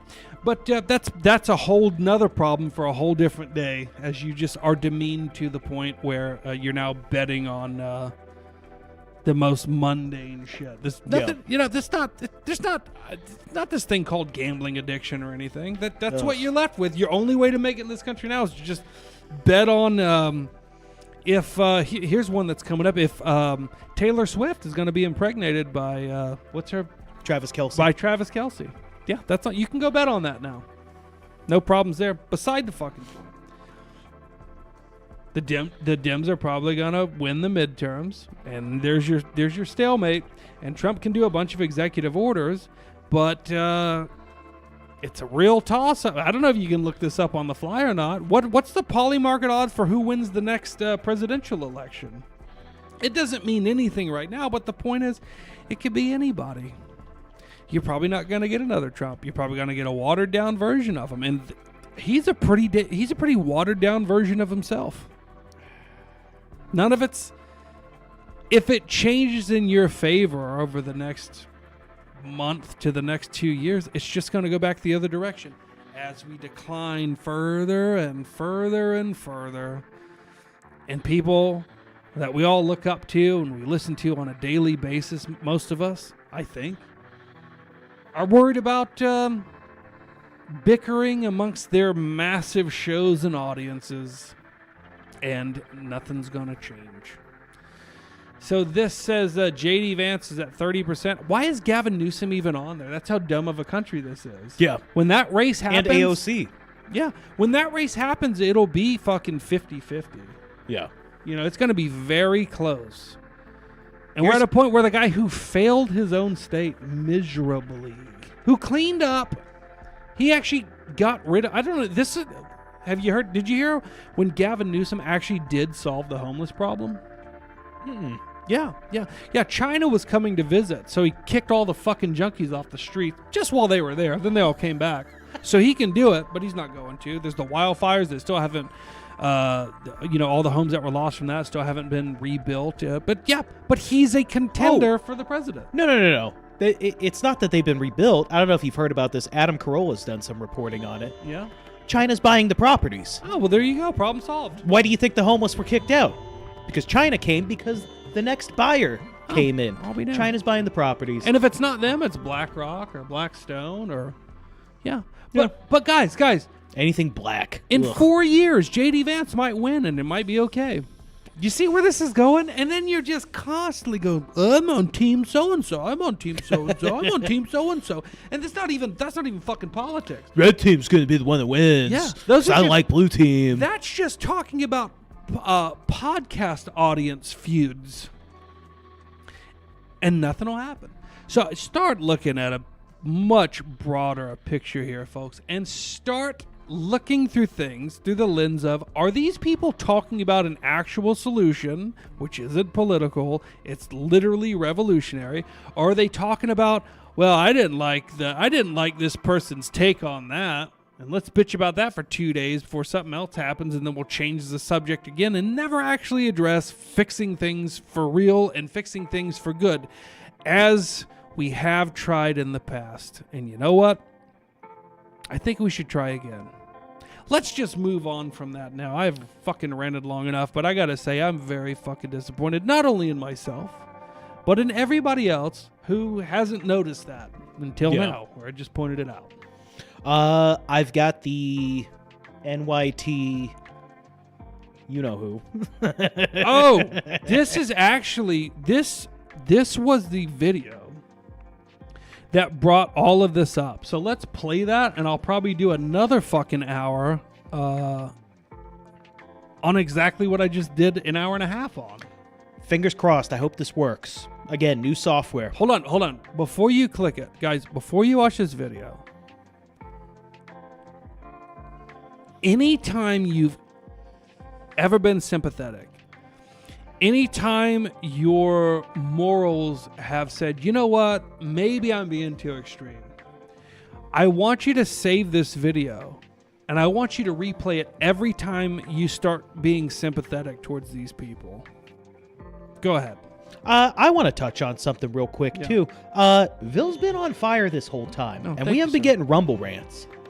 We haven't been getting Rumble rants or Super Chats. No, that's okay. They got to save it for the people who just bitch about dumb shit. That doesn't change it. Guys, I got to get to Arizona. We're doing a live show there. We're doing a live show. Right? We need money for that. And if you Fund don't the send show. it, fuck it, whatever. All right, but yeah, watch this video anytime you start getting soft and sympathetic to the enemy. Here's your You enemy. have lost. You lost. The mistake that you made is you let us in the first place. See, that's the thing with brown people. And I'm going to say this as a brown person. There's a lot of us. Like a lot. It's loud. There's like 1.2 billion in India. There's more than 200 million in Pakistan. There's like 170 million in Bangladesh. Those are just the people there. I'm even talking about the folks who are expats or immigrants. There's a bunch of us. And we breed. We're a breeding people. And the problem is you let us in 1965. There were a few of us beforehand. But once you let one of us in, you know what happens with brown folks? Our grandmother comes, our grandfather comes, our uncle comes, our aunt comes, our cousin comes, our second cousin comes, our third cousin comes. Then we have kids, a bunch of kids. And then guess what? Some white women, you know, the Western civilization women, the pure women, the American women, quote unquote, the Rust Belt women, the real women, they like some of us brown folks. We don't take them. They come to us. So we're embedded. We are everywhere. We are everywhere. I've traveled this country. I'm going to speak as a brown person. Brown people are everywhere. There will be a Patel motel or there will be a Desi restaurant everywhere. I want you to realize this. You have lost. Your story is a shitty story filled with misery. It's filled with bland chicken. It's filled with terrible, terrible dry-ass meat. Your music sucks. All your culture sucks. Nobody. That's why the kids like listen to black people and their music. That's why the kids love Latinos. Your parties suck because they're monochromatic. Our parties have better food, better music, better looking women.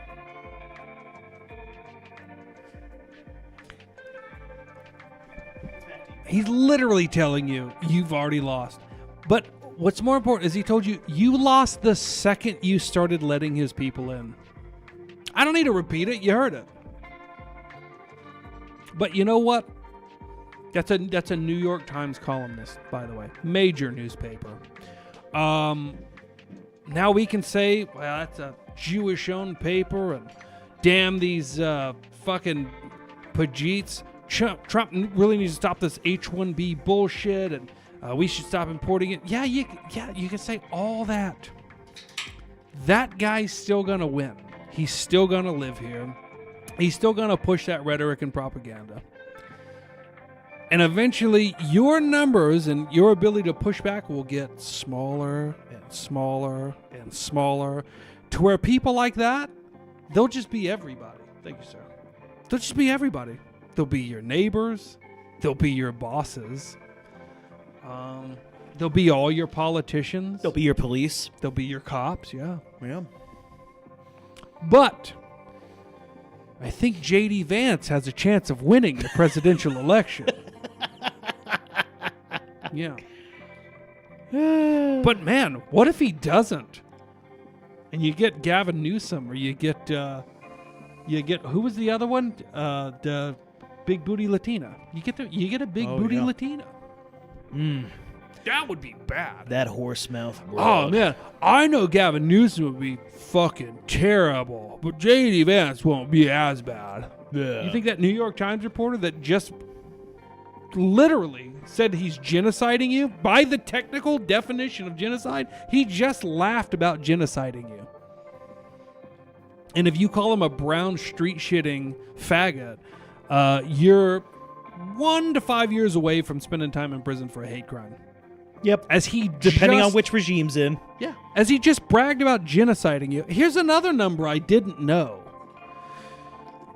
You might have to look this up, but no, fuck, you don't have to look it up. It's close enough. I think it was something like half a century ago, right? Just random, fuck it.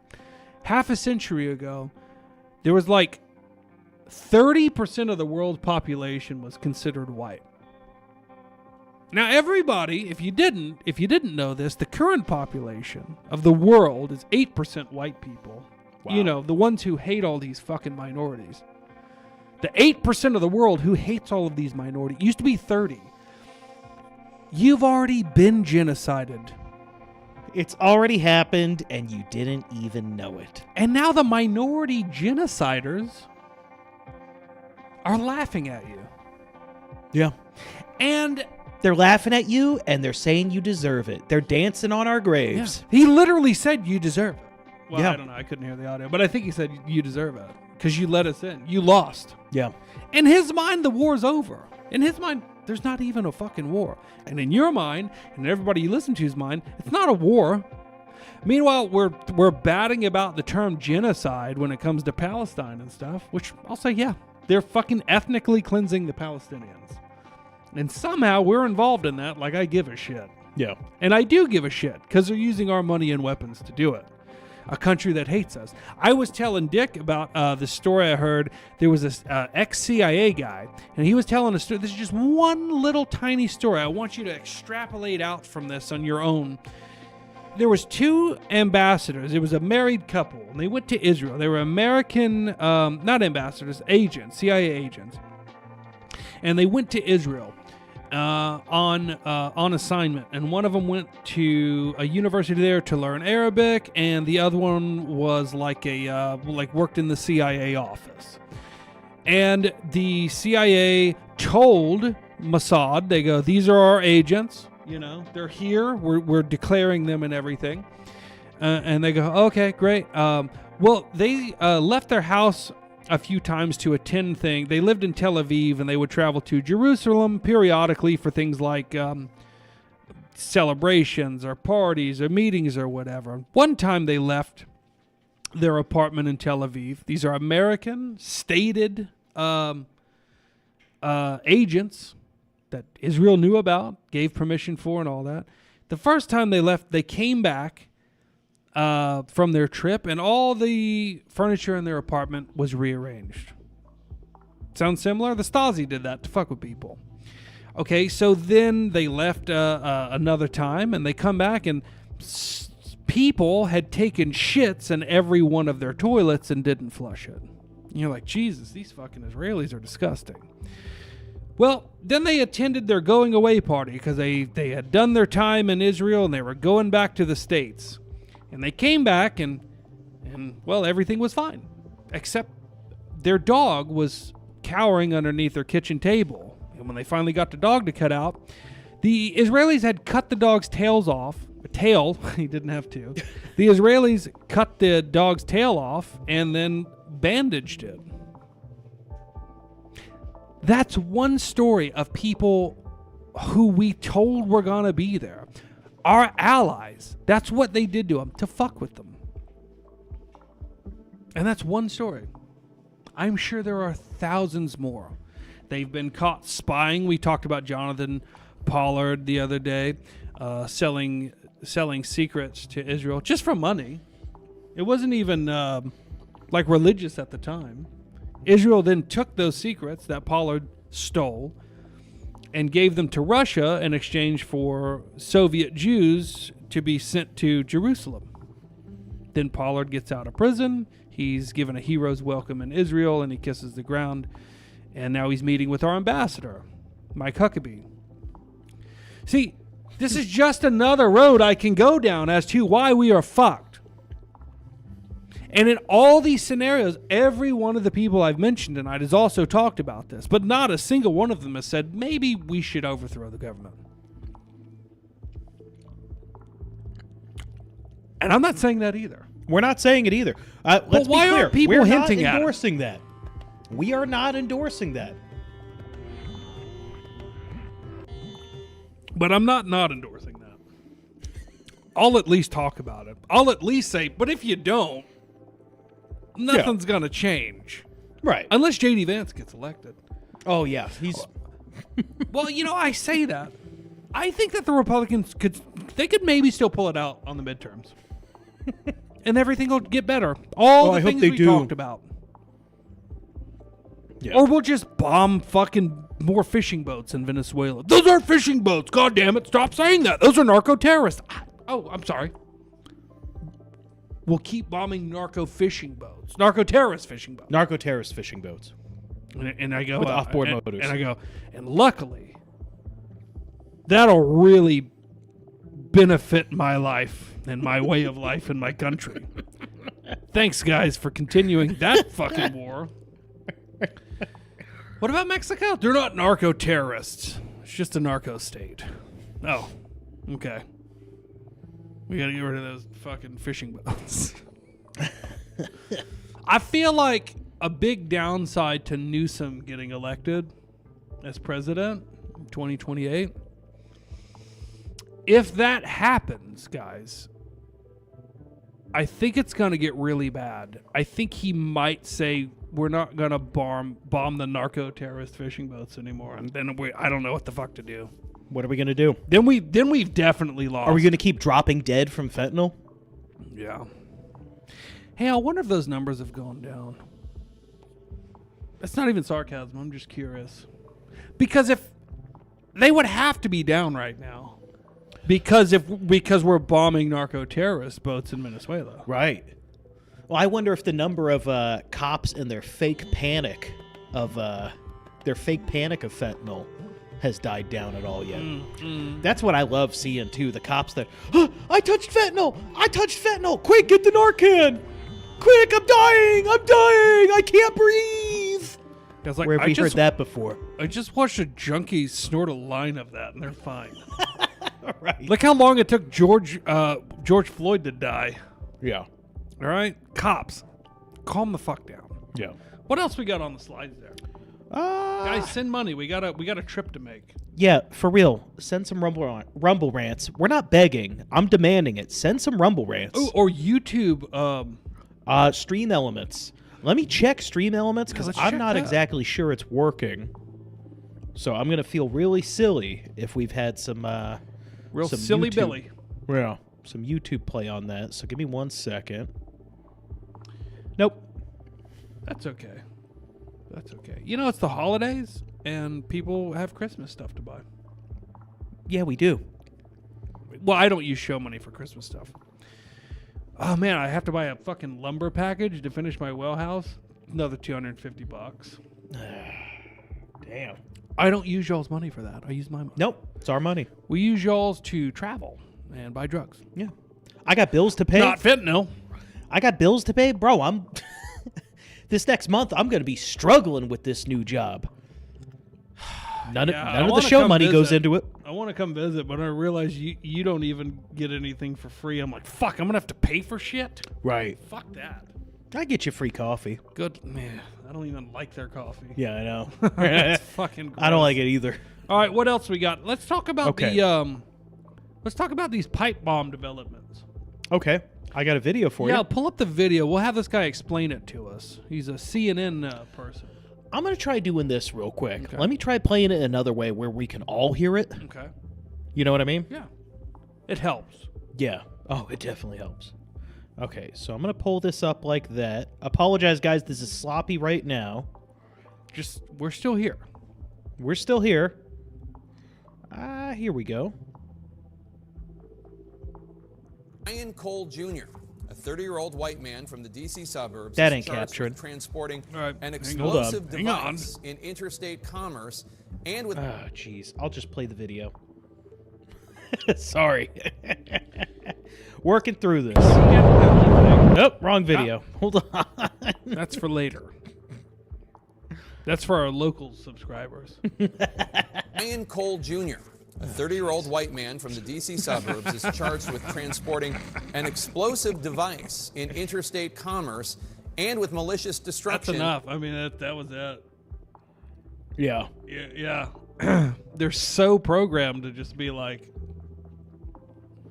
pipe bomb? It's a fucking white guy. First of all, I don't think he was the pipe bomber. No. A black guy making pipe bombs? No. Oh, I've heard talk too. He's just arrested in connection to the pipe bomber. But also, what happened to all this talk like a month and a half ago that the lead suspect was the DC cop, a female DC cop? I think I read somewhere that they had spent like billions of dollars trying to figure this out or some Yeah. shit. I don't know. That doesn't sound right, but I'm like, nah, I wouldn't be surprised. But yeah, they 5 years into the investigation, they didn't tell you anything for 5 years. This is the FBI, who, by the way, rounded up thousands of people and threw them in prison from January 6th. And they identified them by earlobes. They identified them from several different tracking methods within weeks. Financial records, geolocation with your phones. The entire, I can't say the state of DC, the entire untouchable territory of federal control that DC is, it's all surveilled. There's cameras everywhere. It's not very big, and there are cameras everywhere. It's not even tall and buildings. it's costed you billions? Maybe, I mean, I saw billions somewhere, but that to me even sounds ridiculous. It shouldn't cost more than $40,000. Right. The good news is, I think this is another slide. The guy admitted to it, so that's it. Case closed. That CIA,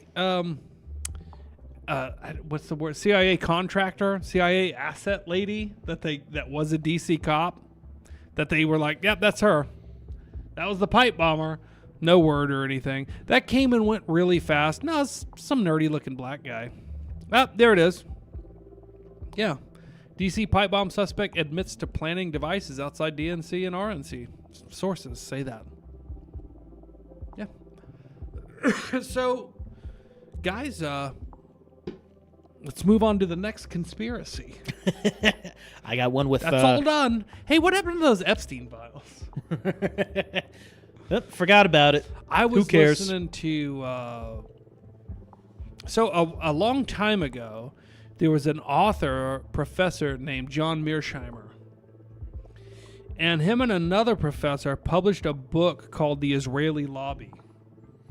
And it was tying together all of the ways Israel influences the United States through their lobbying efforts. And that's why Americans are constantly involved in doing Israel's bidding. And it looked to me like all the dots were connected in this book and everything, and I think they were, because once it was published as an article, I think in like Newsweek or something, or Time, some shit like that, it was immediately revoked, and the Kennedy Center, where it was published from, that had endorsed the article. Like the meat puppet tipped $5. Oh, thank you. Hold on a second. Maybe we turn it down. It actually is turned a little down now. Oh, okay. Thank It's you, turned a little Lengthy more down. Meat Puppet, for $5. And let me see real That quick. is in my vehicle. That's pretty foreign gas. He says, "Do you want me to read it?" Would you like to? I didn't know if you were or not. I was going to read it. Go ahead. Too bad some people were more focused on action instead of policing offensive T-shirts and being right-wing speech police when the far right had a little momentum. That's a good point, pal. Yeah, it really is a shame that... It's weird too, isn't it? Yeah. It's weird. As soon as the right gets into power, they immediately start policing their own and shutting them the fuck up, which the left never does. No. Weird, right? No, the left, when someone says something radical, they just go, well, we don't own them. Yeah, they go. That's not us. They go, I want to fuck a bunch of kids. I'm a fucking pedophile. I'm a Matt pedophile. Yeah, that's not all of us. I want to read to children with my dick out while I wear a dress. And they're like, well, come on. You know, people are different people. They'll vote for Kamala. Oh, that though. rarely happens. Oh, that never happens. They just brush it off. Yeah, and by the way, that's another metric to look at, right? The fucking insanity of the side that's going to replace you. It's like Sam Hyde had a quote about this. He said they want you dead, they want your children raped, and they think it's funny. Yeah. And they do. And they're winning. And they're all the same people. It's like years ago, I had this kind of like tonight, I had this epiphany. I go, how do we actually take a really big political and socioeconomic,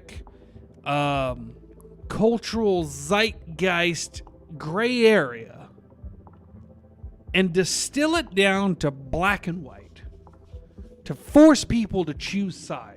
Yeah. How do we get people to say, you know what? A true binary. Yeah, I don't agree with everything this person says, but I align with them more than I do you, so I'm going to pick this side. Yeah. Which would be the white side versus the black one. And I'll never forget this. It was a good one. Because it's a good one. I stand by it. Distill everything down to these two choices. You're either for pedophiles and pedophile sympathizers, broader category when you add that one, or you're not. And if we just started there, this thing would kick off a lot easier. But no, we're distracted constantly by Bridget Macron's cock, which he has, and infighting between our own political commentators and their audiences and back and forth and all this. And you go, guys, just shut up. Shut the fuck up. Just bring it back to this one thing.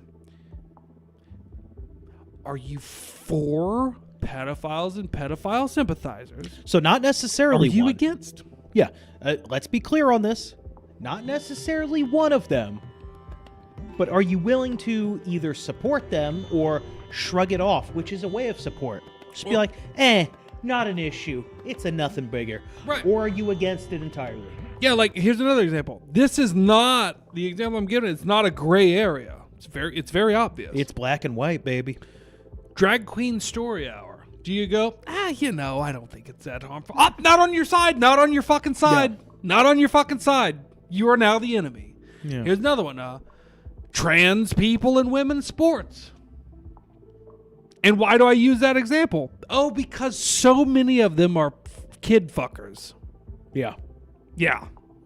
You know, there's this phrase going around now that not a lot of people mention. It's a little bit of a context shift. It's called autogynephilia. And that means men that get turned on by dressing as or pretending to be women. And people go, that's not trans. That's a actual documented DSM manual disorder. And you go, okay, so did the guy who went into the women's locker room with a wig on and started jerking off, was that a trans person? Or did that person have autogynephilia? And they go, well, did they identify as a woman? And you go, you're in the black category. Yeah. You die in the war. Right. You are not on my side. That's the so it's not about- that much of a litmus test. How about advocating for, they identify as trans and they're a criminal rapist, so they should go to the prison that they identify with for that gender, and then they end up raping those inmates. Yeah. Inmates. I said that weird. Yeah. I didn't sound weird. Yeah. They end up you're in the raping black those inmates, but they belong in that prison because they identify with it. Guess what? You're in that category. You're there. I read an article recently. I don't want to conflate these two on accident, but there was one where there was like a serial killer. I think this was in England, and it was a dude, obviously, and then the dude, this fucking serial killer. Might have been Canada, too. I'm not sure. The serial killer goes, I'm a woman, and I want breast implants. And they did it. Yeah. And you go, not only did the person that got tits is in the black category, the people that let it happen are in the black category. The people that perform the surgery are in the black category, which is the you're my enemy, you're going to die. This is war category. Here's another way to break it down. Do you support transing of children? Same thing. You're in that category. And I know it's like, well, wait a minute. You're expanding the category. Am I? Nope. You're still a pedophile or a pedophile sympathizer. Yep. Are you a doctor that performed that surgery? You're in the black category. Yeah. You're either against the grooming or you're for it. It's so fucking black and white. So guys, the theme of the show is stop getting distracted. Distill it down to the most simple form. And I've given you 2 options, which is too many. But if it's a little unclear to you, use the pedophile or pedophile sympathizers option. Yeah. Or use the, are you talking about actual revolution, or are you just getting me to argue about a French woman's cock, Venezuelan boats, anything that doesn't affect my life whatsoever, while never pointing out that your only option is to definitely call for revolution. Nobody's calling for revolution. These people called for revolution. Your founding fathers called for revolution. They fought a war over it. I don't know if y'all knew this. It was called the Revolutionary War. Isn't that fucking weird? And we're constantly, the same people I'm talking about, which I don't dislike. I like these people. The same people we're talking about are constantly saying, that's not what the founding fathers would have wanted. That's not what George Washington would have done. And you go, well, what would they have done? What would George Washington have done then? Oh, he did it. He led a fucking revolution. But let's argue about the minutia of politics and infight with each other over bullshit and go, well, this guy's, I kind of agree with a lot of what this guy says, but I agree more with what this person says. So even though really they're all pushing for the same thing, I'm just going to argue about the minutia of what they're talking about this week. Yeah. And you go, this week's going to end. And you know what else is going to end? Your country. And so are white people. Used to be 30% of the world's population. We're down now to 8. We're losing. We've already lost. We've already lost. You're not coming back. No. Short from violent, bloody revolution. Which we're not advocating for. Which we wouldn't ever advocate. No, I'm advocating for it. No, Fuck damn it. All right, stream's over. It's not over. No. I'm kidding. And I'm doing it on the basis of we're literally being genocided. Do you not have a right to push back? Like, look at the immigration statistic. The demographic statistics pre-1965. Look at the crime rates of the nation. Look at all of the traditional indicators of a positive society. Pre that time, look at the people who sold you the Immigration Act and the people that went along with it, and what they said was going to happen or what wasn't going to happen versus what did wind up happening. How many more and nobody was able to vote on it. They just did it. But let's keep arguing about, well, I think J.D. Vance should be the next president. Yeah. It doesn't matter. They're just going to do what they want to do. Your vote doesn't matter. It's all bullshit. And nobody's talking about that. Well, except us. Yeah. I'll take the burden. Except me. He has no reason to go back to prison. He's not supporting what I'm saying. Please don't send me back. Please don't send me back. No, I don't care. No, I agree. Look, I just meant for, in terms of TOS and whatnot. Well, I guess, federal persecution too. But no, I agree. Look, there's one thing that'll fix this. And I'm being cheeky when I'm like, I'm not saying do it. Which I haven't said it. But let's be real. Let's be real. There's one thing that's going to drain the swamp. There's one thing that's going to fix problems. Yeah, and let me say it this way. We're not saying that you have to do this. We're just saying, if you don't, though, nothing's gonna get better.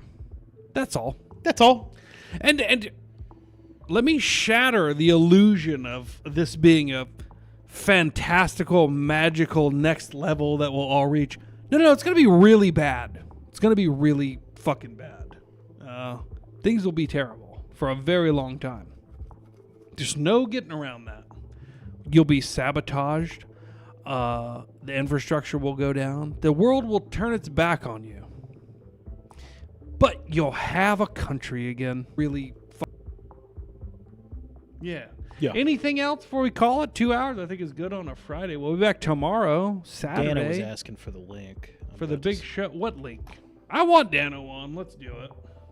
We could bring him on. I meant the link to tip. He said, I don't see one to tip. Yeah, so Dano, because our channel... So we were off of YouTube for so long because of, obvious reasons, deplatforming and whatnot, and we didn't want to lose our archive of everything we have on there. Their new monetization standards, you have to hit X amount of viewed hours of content and hit X amount of viewers or something like that. So we just use Stream Elements. Guys, there's Stream Elements link if you want to super chat us that way, or as the Rumblers would say, Rumble Rant. And we actually get more money out of the Stream Elements. Rumble takes, 35%? I don't know, but it's high. It's more than 30%. Stream Elements, I think we get 80% of what's right sent on. there. Can you put, I'm not saying now, but in the future, can you put the Stream Elements link in the Rumble chat? Yes. No, it is there in the description. Okay. Yeah. We'll just we'll add that on a repetitive post. For example, the Rumble bot says, join our X community. Yeah, I'm replacing that. Well, That's no. gonna be I was updated. just going to use that opportunity to say, if you guys see that, click that, join us on X, where we try to keep content going on there. Sometimes it wanes, sometimes we're firing on all cylinders. But also, if you post stuff to that, to our little X thing, if you post it to that group, it's still public. It's not a private group, but we like each other's posts and whatnot. Maybe we could give each other a boost. Yeah, we help each other out. So click that Murder the Media drunk tank, which has been renamed Late Night Thunderdome tank or some shit. Yeah. And do that. Let's run through these last things. Let's do the cyclist one first. Let's change the vibe here. Here's a hilarious video.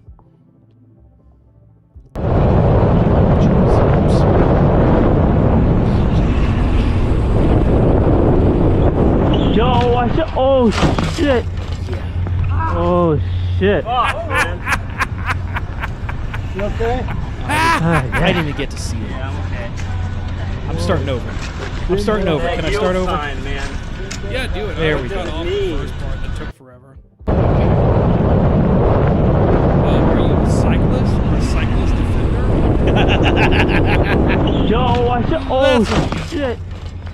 Oh, shit. All right, let's run through the next three, one after the other. We'll try to wrap this up by 10. Okay. Leaky Meat Puppet said, Nick, I sent you the best paragraph from the Unabomber manifesto on leftism, and it really explains why politics are so batshit crazy now. Who sent that? Leaky Meat Puppet said that in the chat. He might have sent it to you. On Telegram? He didn't say. Probably on an X message. Yeah, guys, bear with me. I'm dealing with a whole new software right now. Yeah, don't worry, though. Because once we get this figured out. Okay, I do have this. Here, let me save it. Yeah, the Unabomber stuff, I won't let myself read it. I've seen bits and pieces, and I go, I agree with way too much of this shit as it is. I think I know where he's going. But, he was talking years ago about this technological replacement, which is something I didn't even bring up tonight. As we're talking about, you think you got time to pussyfoot around and go, well, we'll try this political party. In 20 years, we'll have this political party. We'll get J.D. Vance in 2028. Maybe we can turn around the midterms. And you go, you're also up against an insane technology called AI and quantum computing. And what are they doing with this technology? Oh, they're recording everything you've ever done, and will soon be able to go back to your birth and just have an entire file on you for anything. blackmail, Manchurian candidate shit, psychological warfare. They'll have everything on you. Your medical record, like nothing is safe. They will be able to manipulate the shit out of you if you're online or if you have one of the new one of the new brain chips that they're coming out with. Yeah, that's what you're up against in the future. So the longer you wait, the longer you dilly-dally with this idea of some sort of political escape hatch, some sort of political maneuvering that will stop all this. No. They know that that's coming. This is just my opinion. They know that something is fomenting under the surface. They know we're all sitting on a powder keg. And I believe, personally, that they are in a technological race to be able to put that down. And you're running out of time. Every time people distract you with this idea of mundane, minutia bullshit and dumb arguments about this and that, and it's like having a fashion argument. You know what I mean? It's like, why the fuck are you wasting your time? Oh, because they want you to waste your time. While they build up databases and terabytes of your entire life to be able to fuck your brain a million different ways, and it's coming. Sorry, that Unabomber thing kind of got me on that. Lengthy Meat Puppet says it was on Telegram, but let's pull I up got the Telegram thing, but it's a very dense paragraph. Yeah, we don't have time for that. Something about leftism, and I don't think leftism is the real problem. I gotta say, It's and the I idea. know maybe if I go through the paragraph and everything, it might dissect it further, but no, I think the whole left-right thing is a lie. Matter of fact, let me touch on that. Is there a left-right dynamic? Yeah. Okay, so what's the leftist dynamic? Well, we've got a big historical context and playbook for that.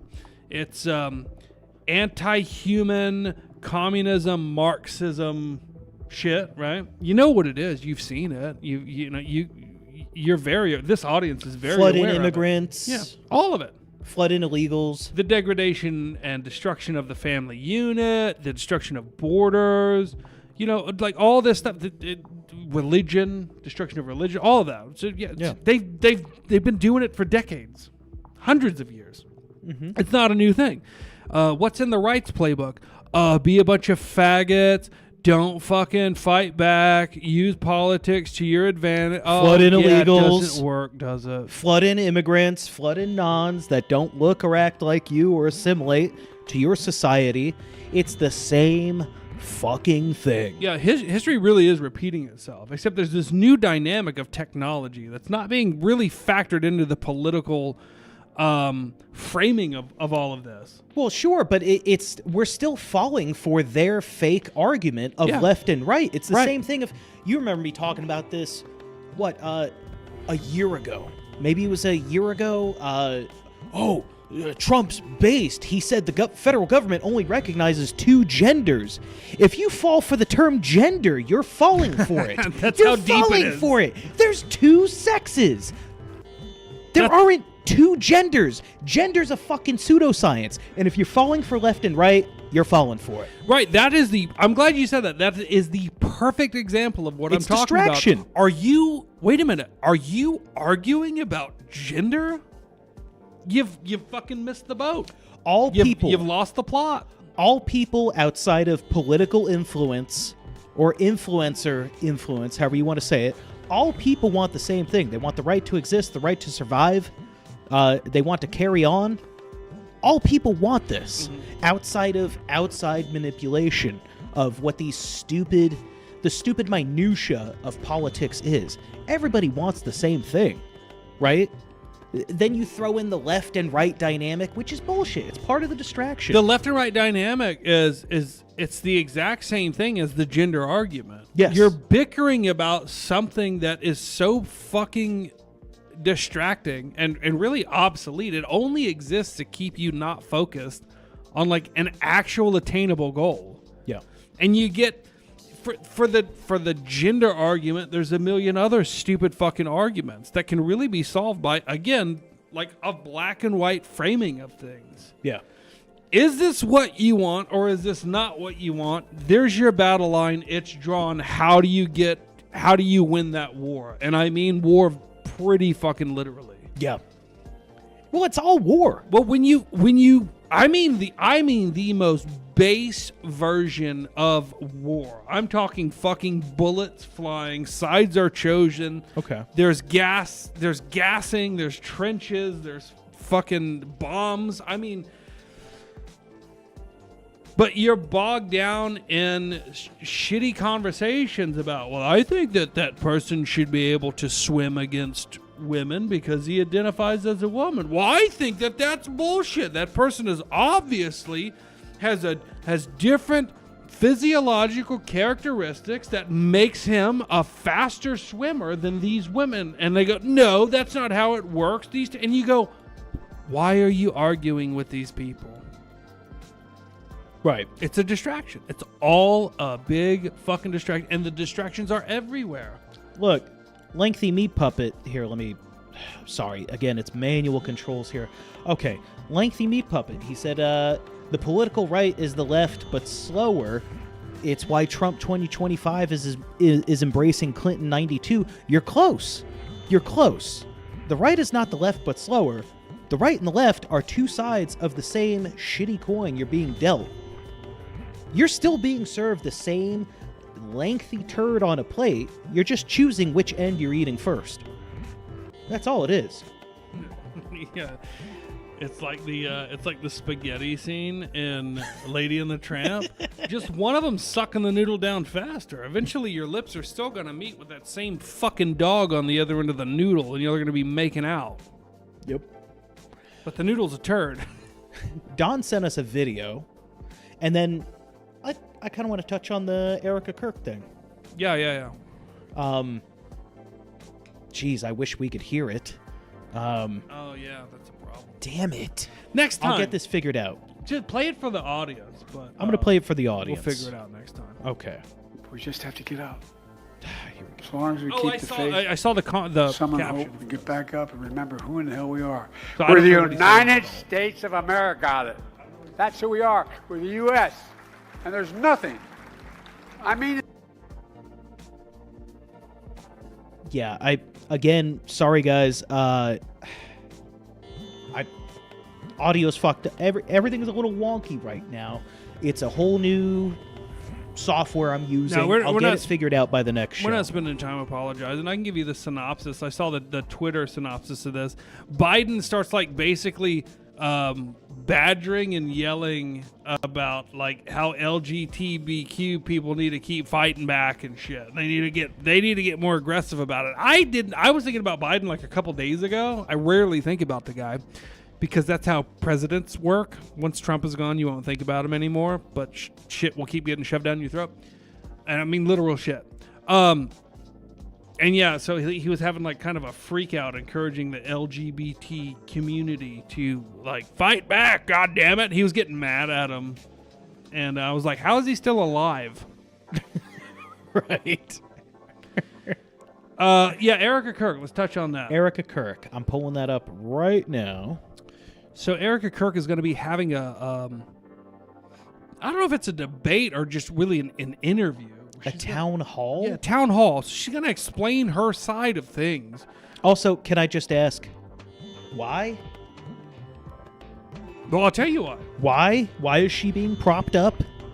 Because from what little I know, because I don't follow this closely, because it's a fucking distraction. Yep. Is that Candace Owens and other people, but mainly Candace, she's not saying that they assassinated Charlie Kirk, that TPUSA assassinated Charlie Kirk, or that Erica Kirk was in on it, or anything like that. They've leveled these claims against Candace, saying she said these things, and she goes, "That's not what I said. You're saying I said that. That's not what I said. What I am doing is I'm asking legitimate questions." So it doesn't help Erica Kirk's or TPUSA's case to have a town hall hosted by Bari Weiss. Bari Weiss. Well, Leah, let's go to CBS. I think it's Larry Summers, I believe. I could get that name wrong, but another billionaire Jew who owns CNN now. And this is being hosted by Bari Weiss, who is a known Israeli propagandist. Yes. So way to really shake off the fucking rumors, Erica and TPUSA. Do I know what happened to Charlie Kirk? No. And there might be a lot of people now saying, no, I'll tell you what happened. Israel killed him. TPUSA was in on it. So, you know, and I go, I don't know because I don't care, but I believe you. I believe you. And if that's your theory, that Israel did it and TPUSA was in on it, or TPUSA did it, it doesn't, to people like me, it doesn't help your case to have a CNN interview, the enemy of Charlie Kirk. You know, the news media outlet enemy. I'm sure they never did a positive story on Charlie, but you're going to lend your time, Erica, to CNN to do a town hall with a known Israeli propagandist, Bari Weiss. Yeah, CBS is Seems hosting off. this. Why?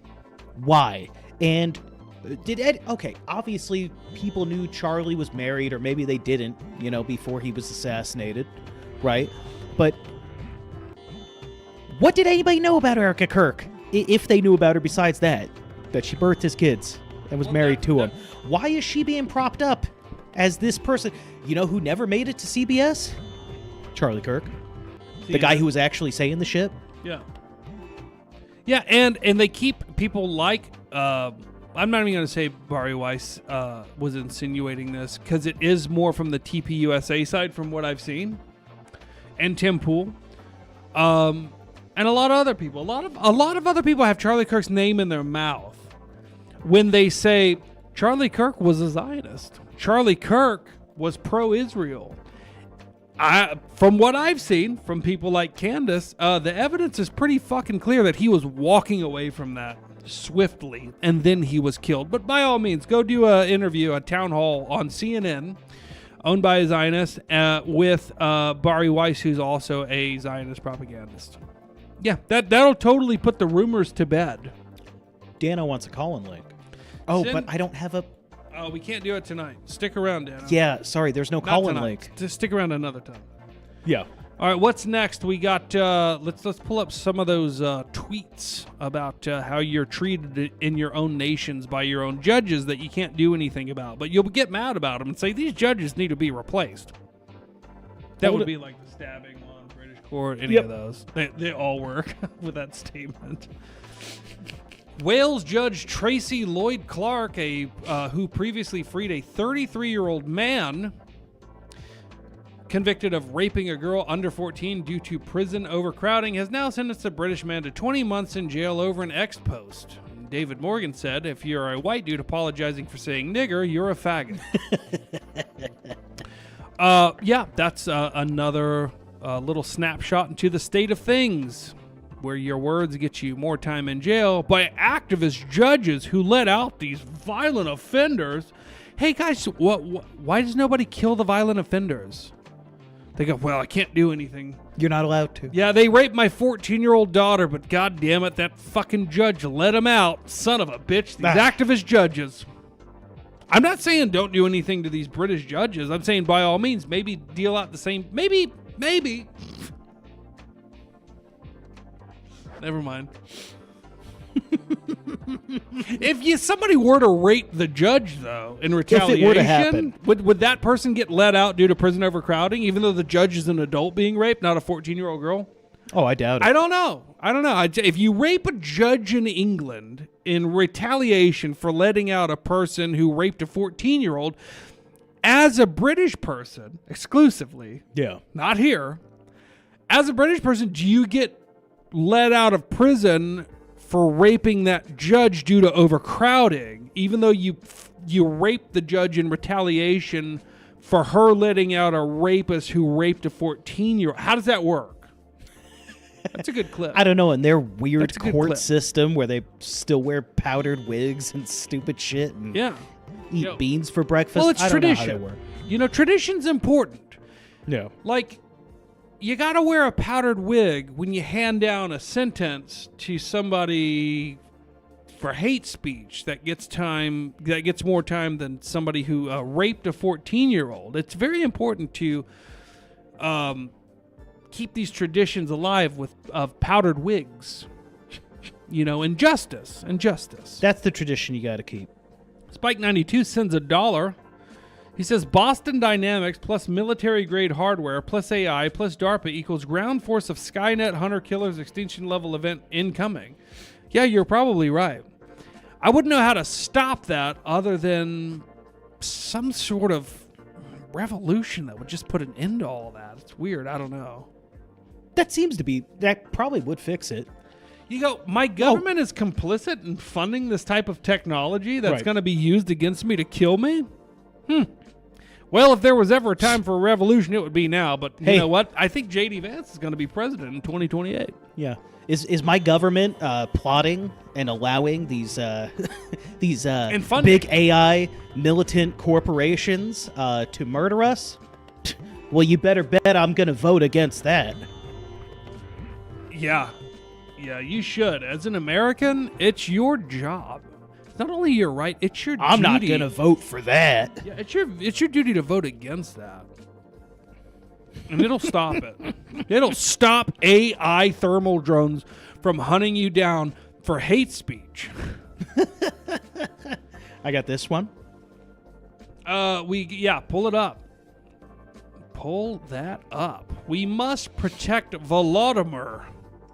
Leaked call shows European leaders conspiring against Trump peace plan. In a development that is not entirely surprising, European leaders are claiming that Washington is looking to betray Ukraine and President Zelensky during potential formal peace negotiations with Russia. There's a possibility that the United States will abandon Ukraine on territorial questions without providing clarity on security guarantees. French President Emmanuel Macron, whose wife has a dick, reportedly said, according to a leaked phone call record with other European leaders. See, I see that and I go, let's not talk about the Victoria Nuland's participation in a 2014 overthrow and,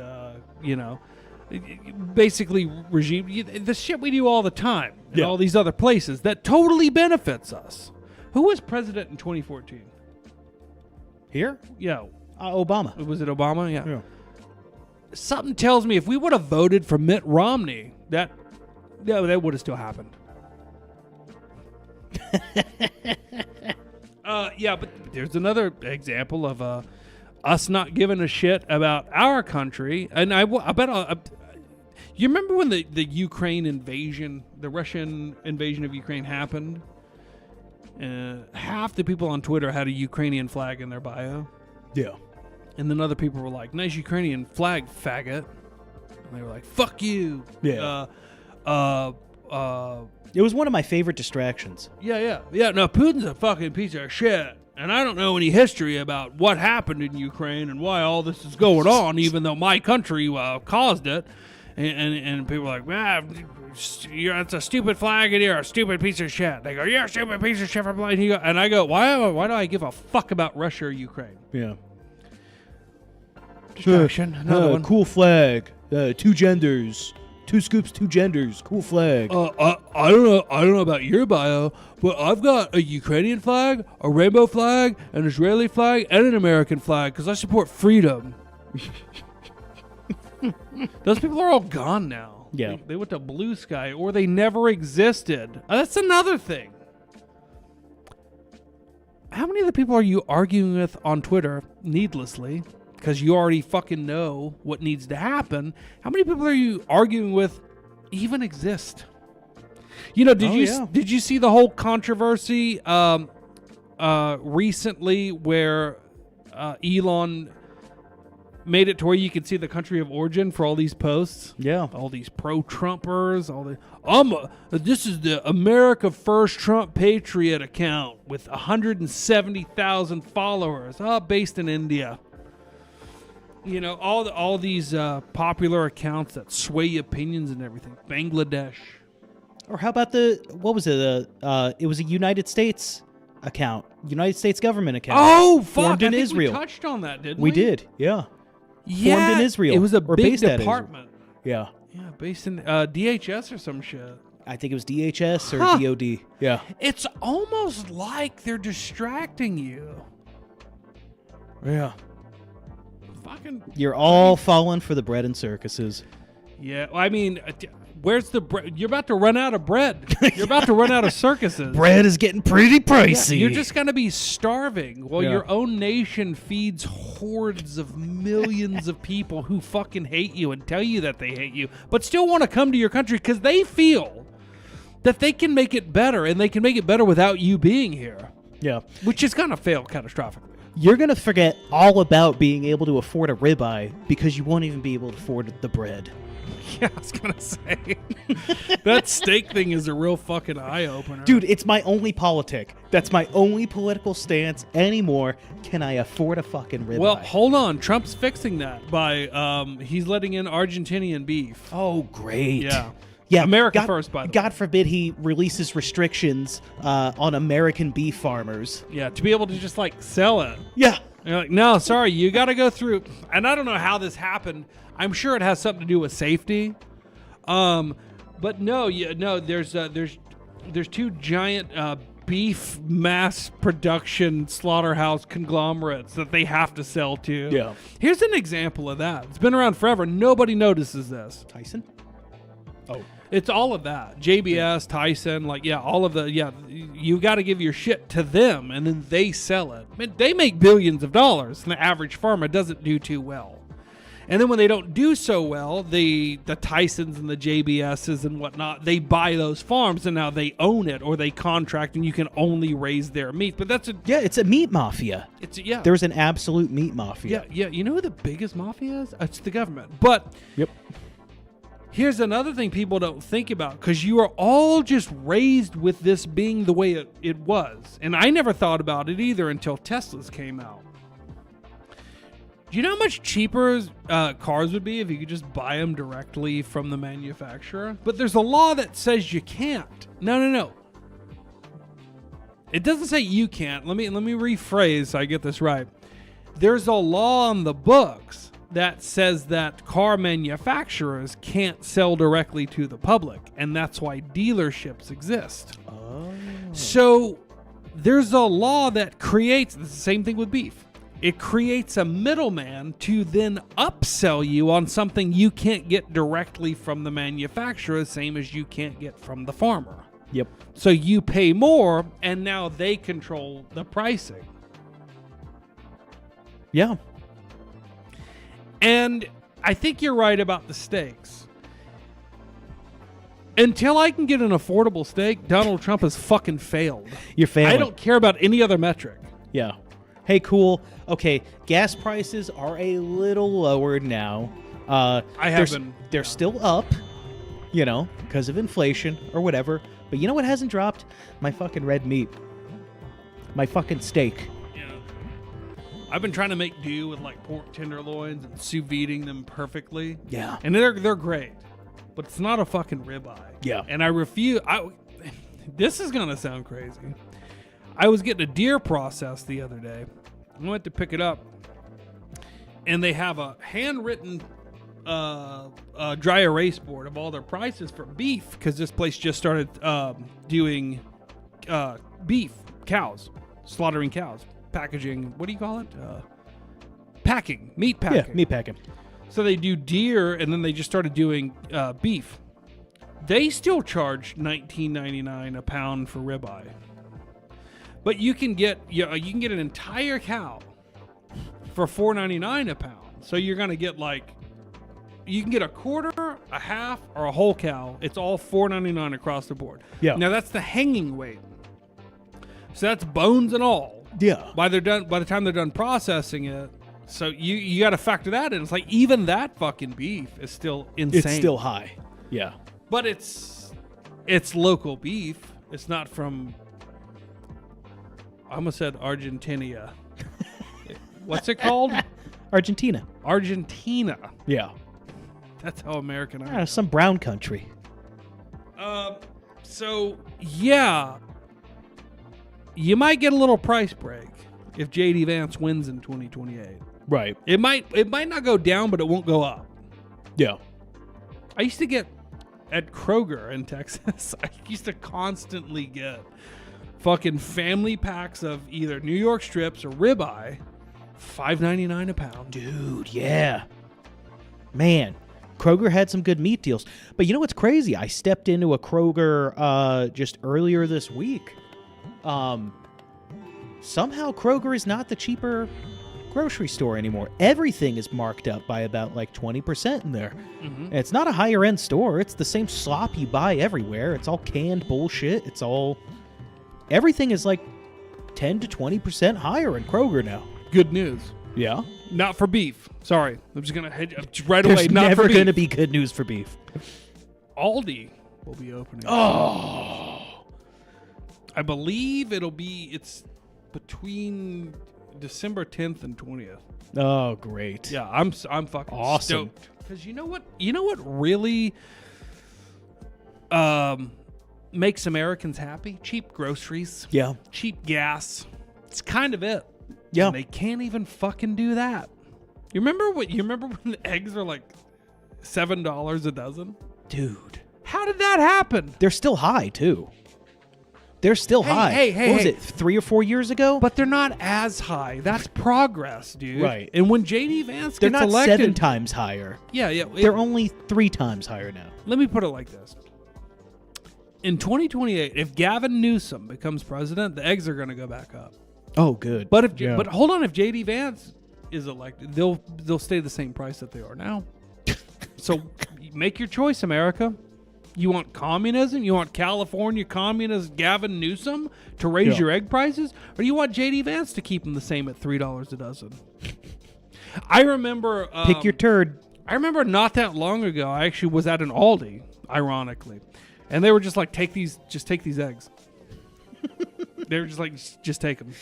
That's really... And I was like, how many? They're like, as many as you want. As many as you want. Wow. And I go, so I can like fill up a cart with eggs. And they're like, please fill. We're losing money by selling eggs. Wow. We make money if we give you the eggs somehow. I said, how is that possible? They said, I don't fucking know.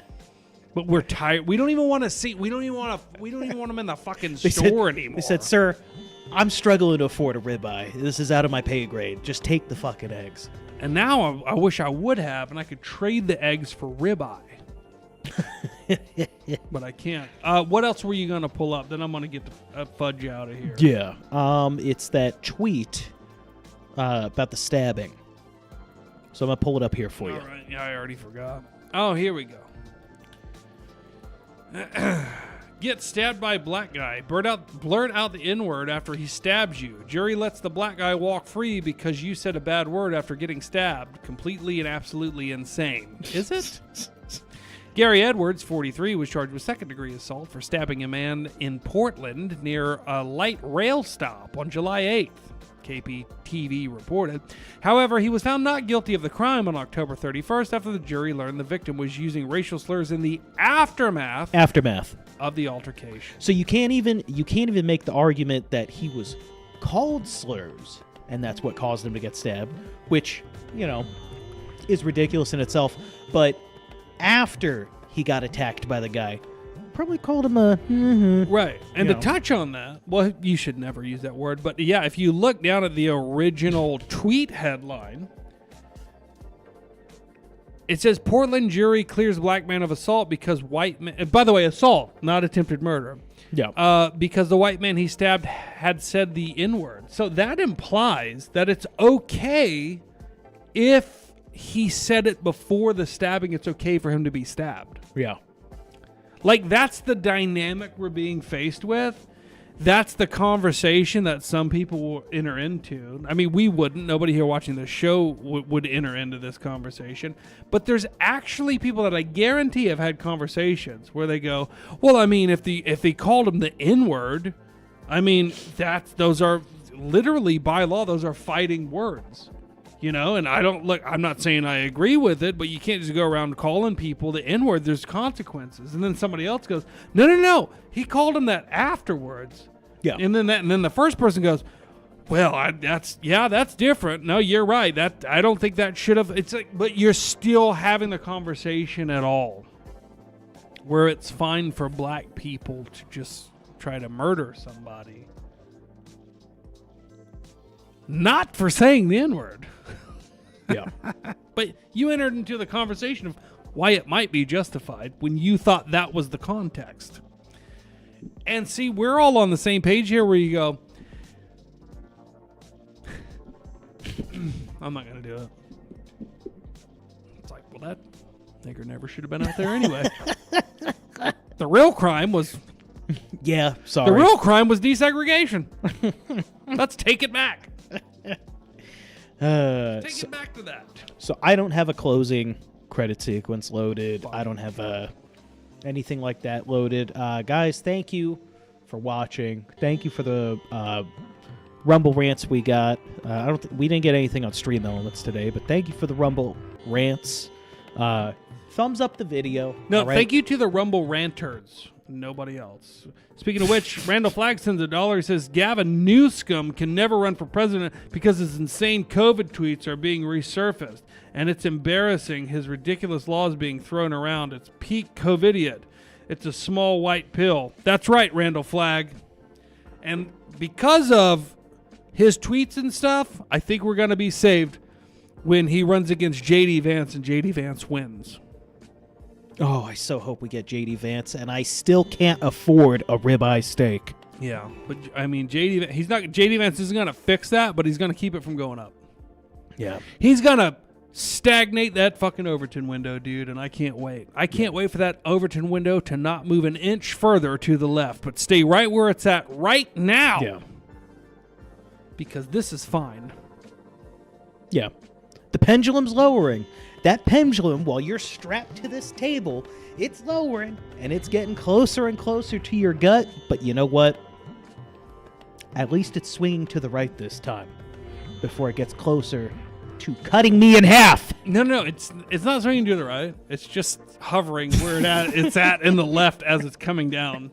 It's like, no, it's in the same place when it's coming down. It's a long swing. It started out here. Whoa. No, to the left. And you thought it was going to swing back this way, but no, it's still over here. It's just dropping. Yeah. It's just dropping down. All right, I am going to get out of here. Fuck, I'm tired. Why don't you close us out, pal? Guys, we'll be back tomorrow. Will we? Oh, well, I can show you how to do this. I can make it work. I can make it work. Oh, fuck, we don't have VMAX. Fuck. Yeah. Well, okay, let me ask you this. Can we set up a profile to where it's just me? Just one camera shot, no nothing, and I'll just talk. Yes. Okay, cool. Before you leave, give me 5 minutes. Okay, cool. All right. 5. That's it. 5. Buddy, I'm showing you how to run the show. 5. All right. So, fuck, if y'all want to see, I don't think it'll be a train wreck. I think it'll be fine. I'll be back here tomorrow, solo, Saturday night, late night Thunderdome, kind of, on my own. Let's see what happens. Fuck it. I'll do my best to get your desk set up with everything needed, too. Oh, shit, yeah. Fuck it, we'll talk about it later. I know. I'll see y'all tomorrow one way or another. Good night, everybody. Bye-bye. Just wait a minute.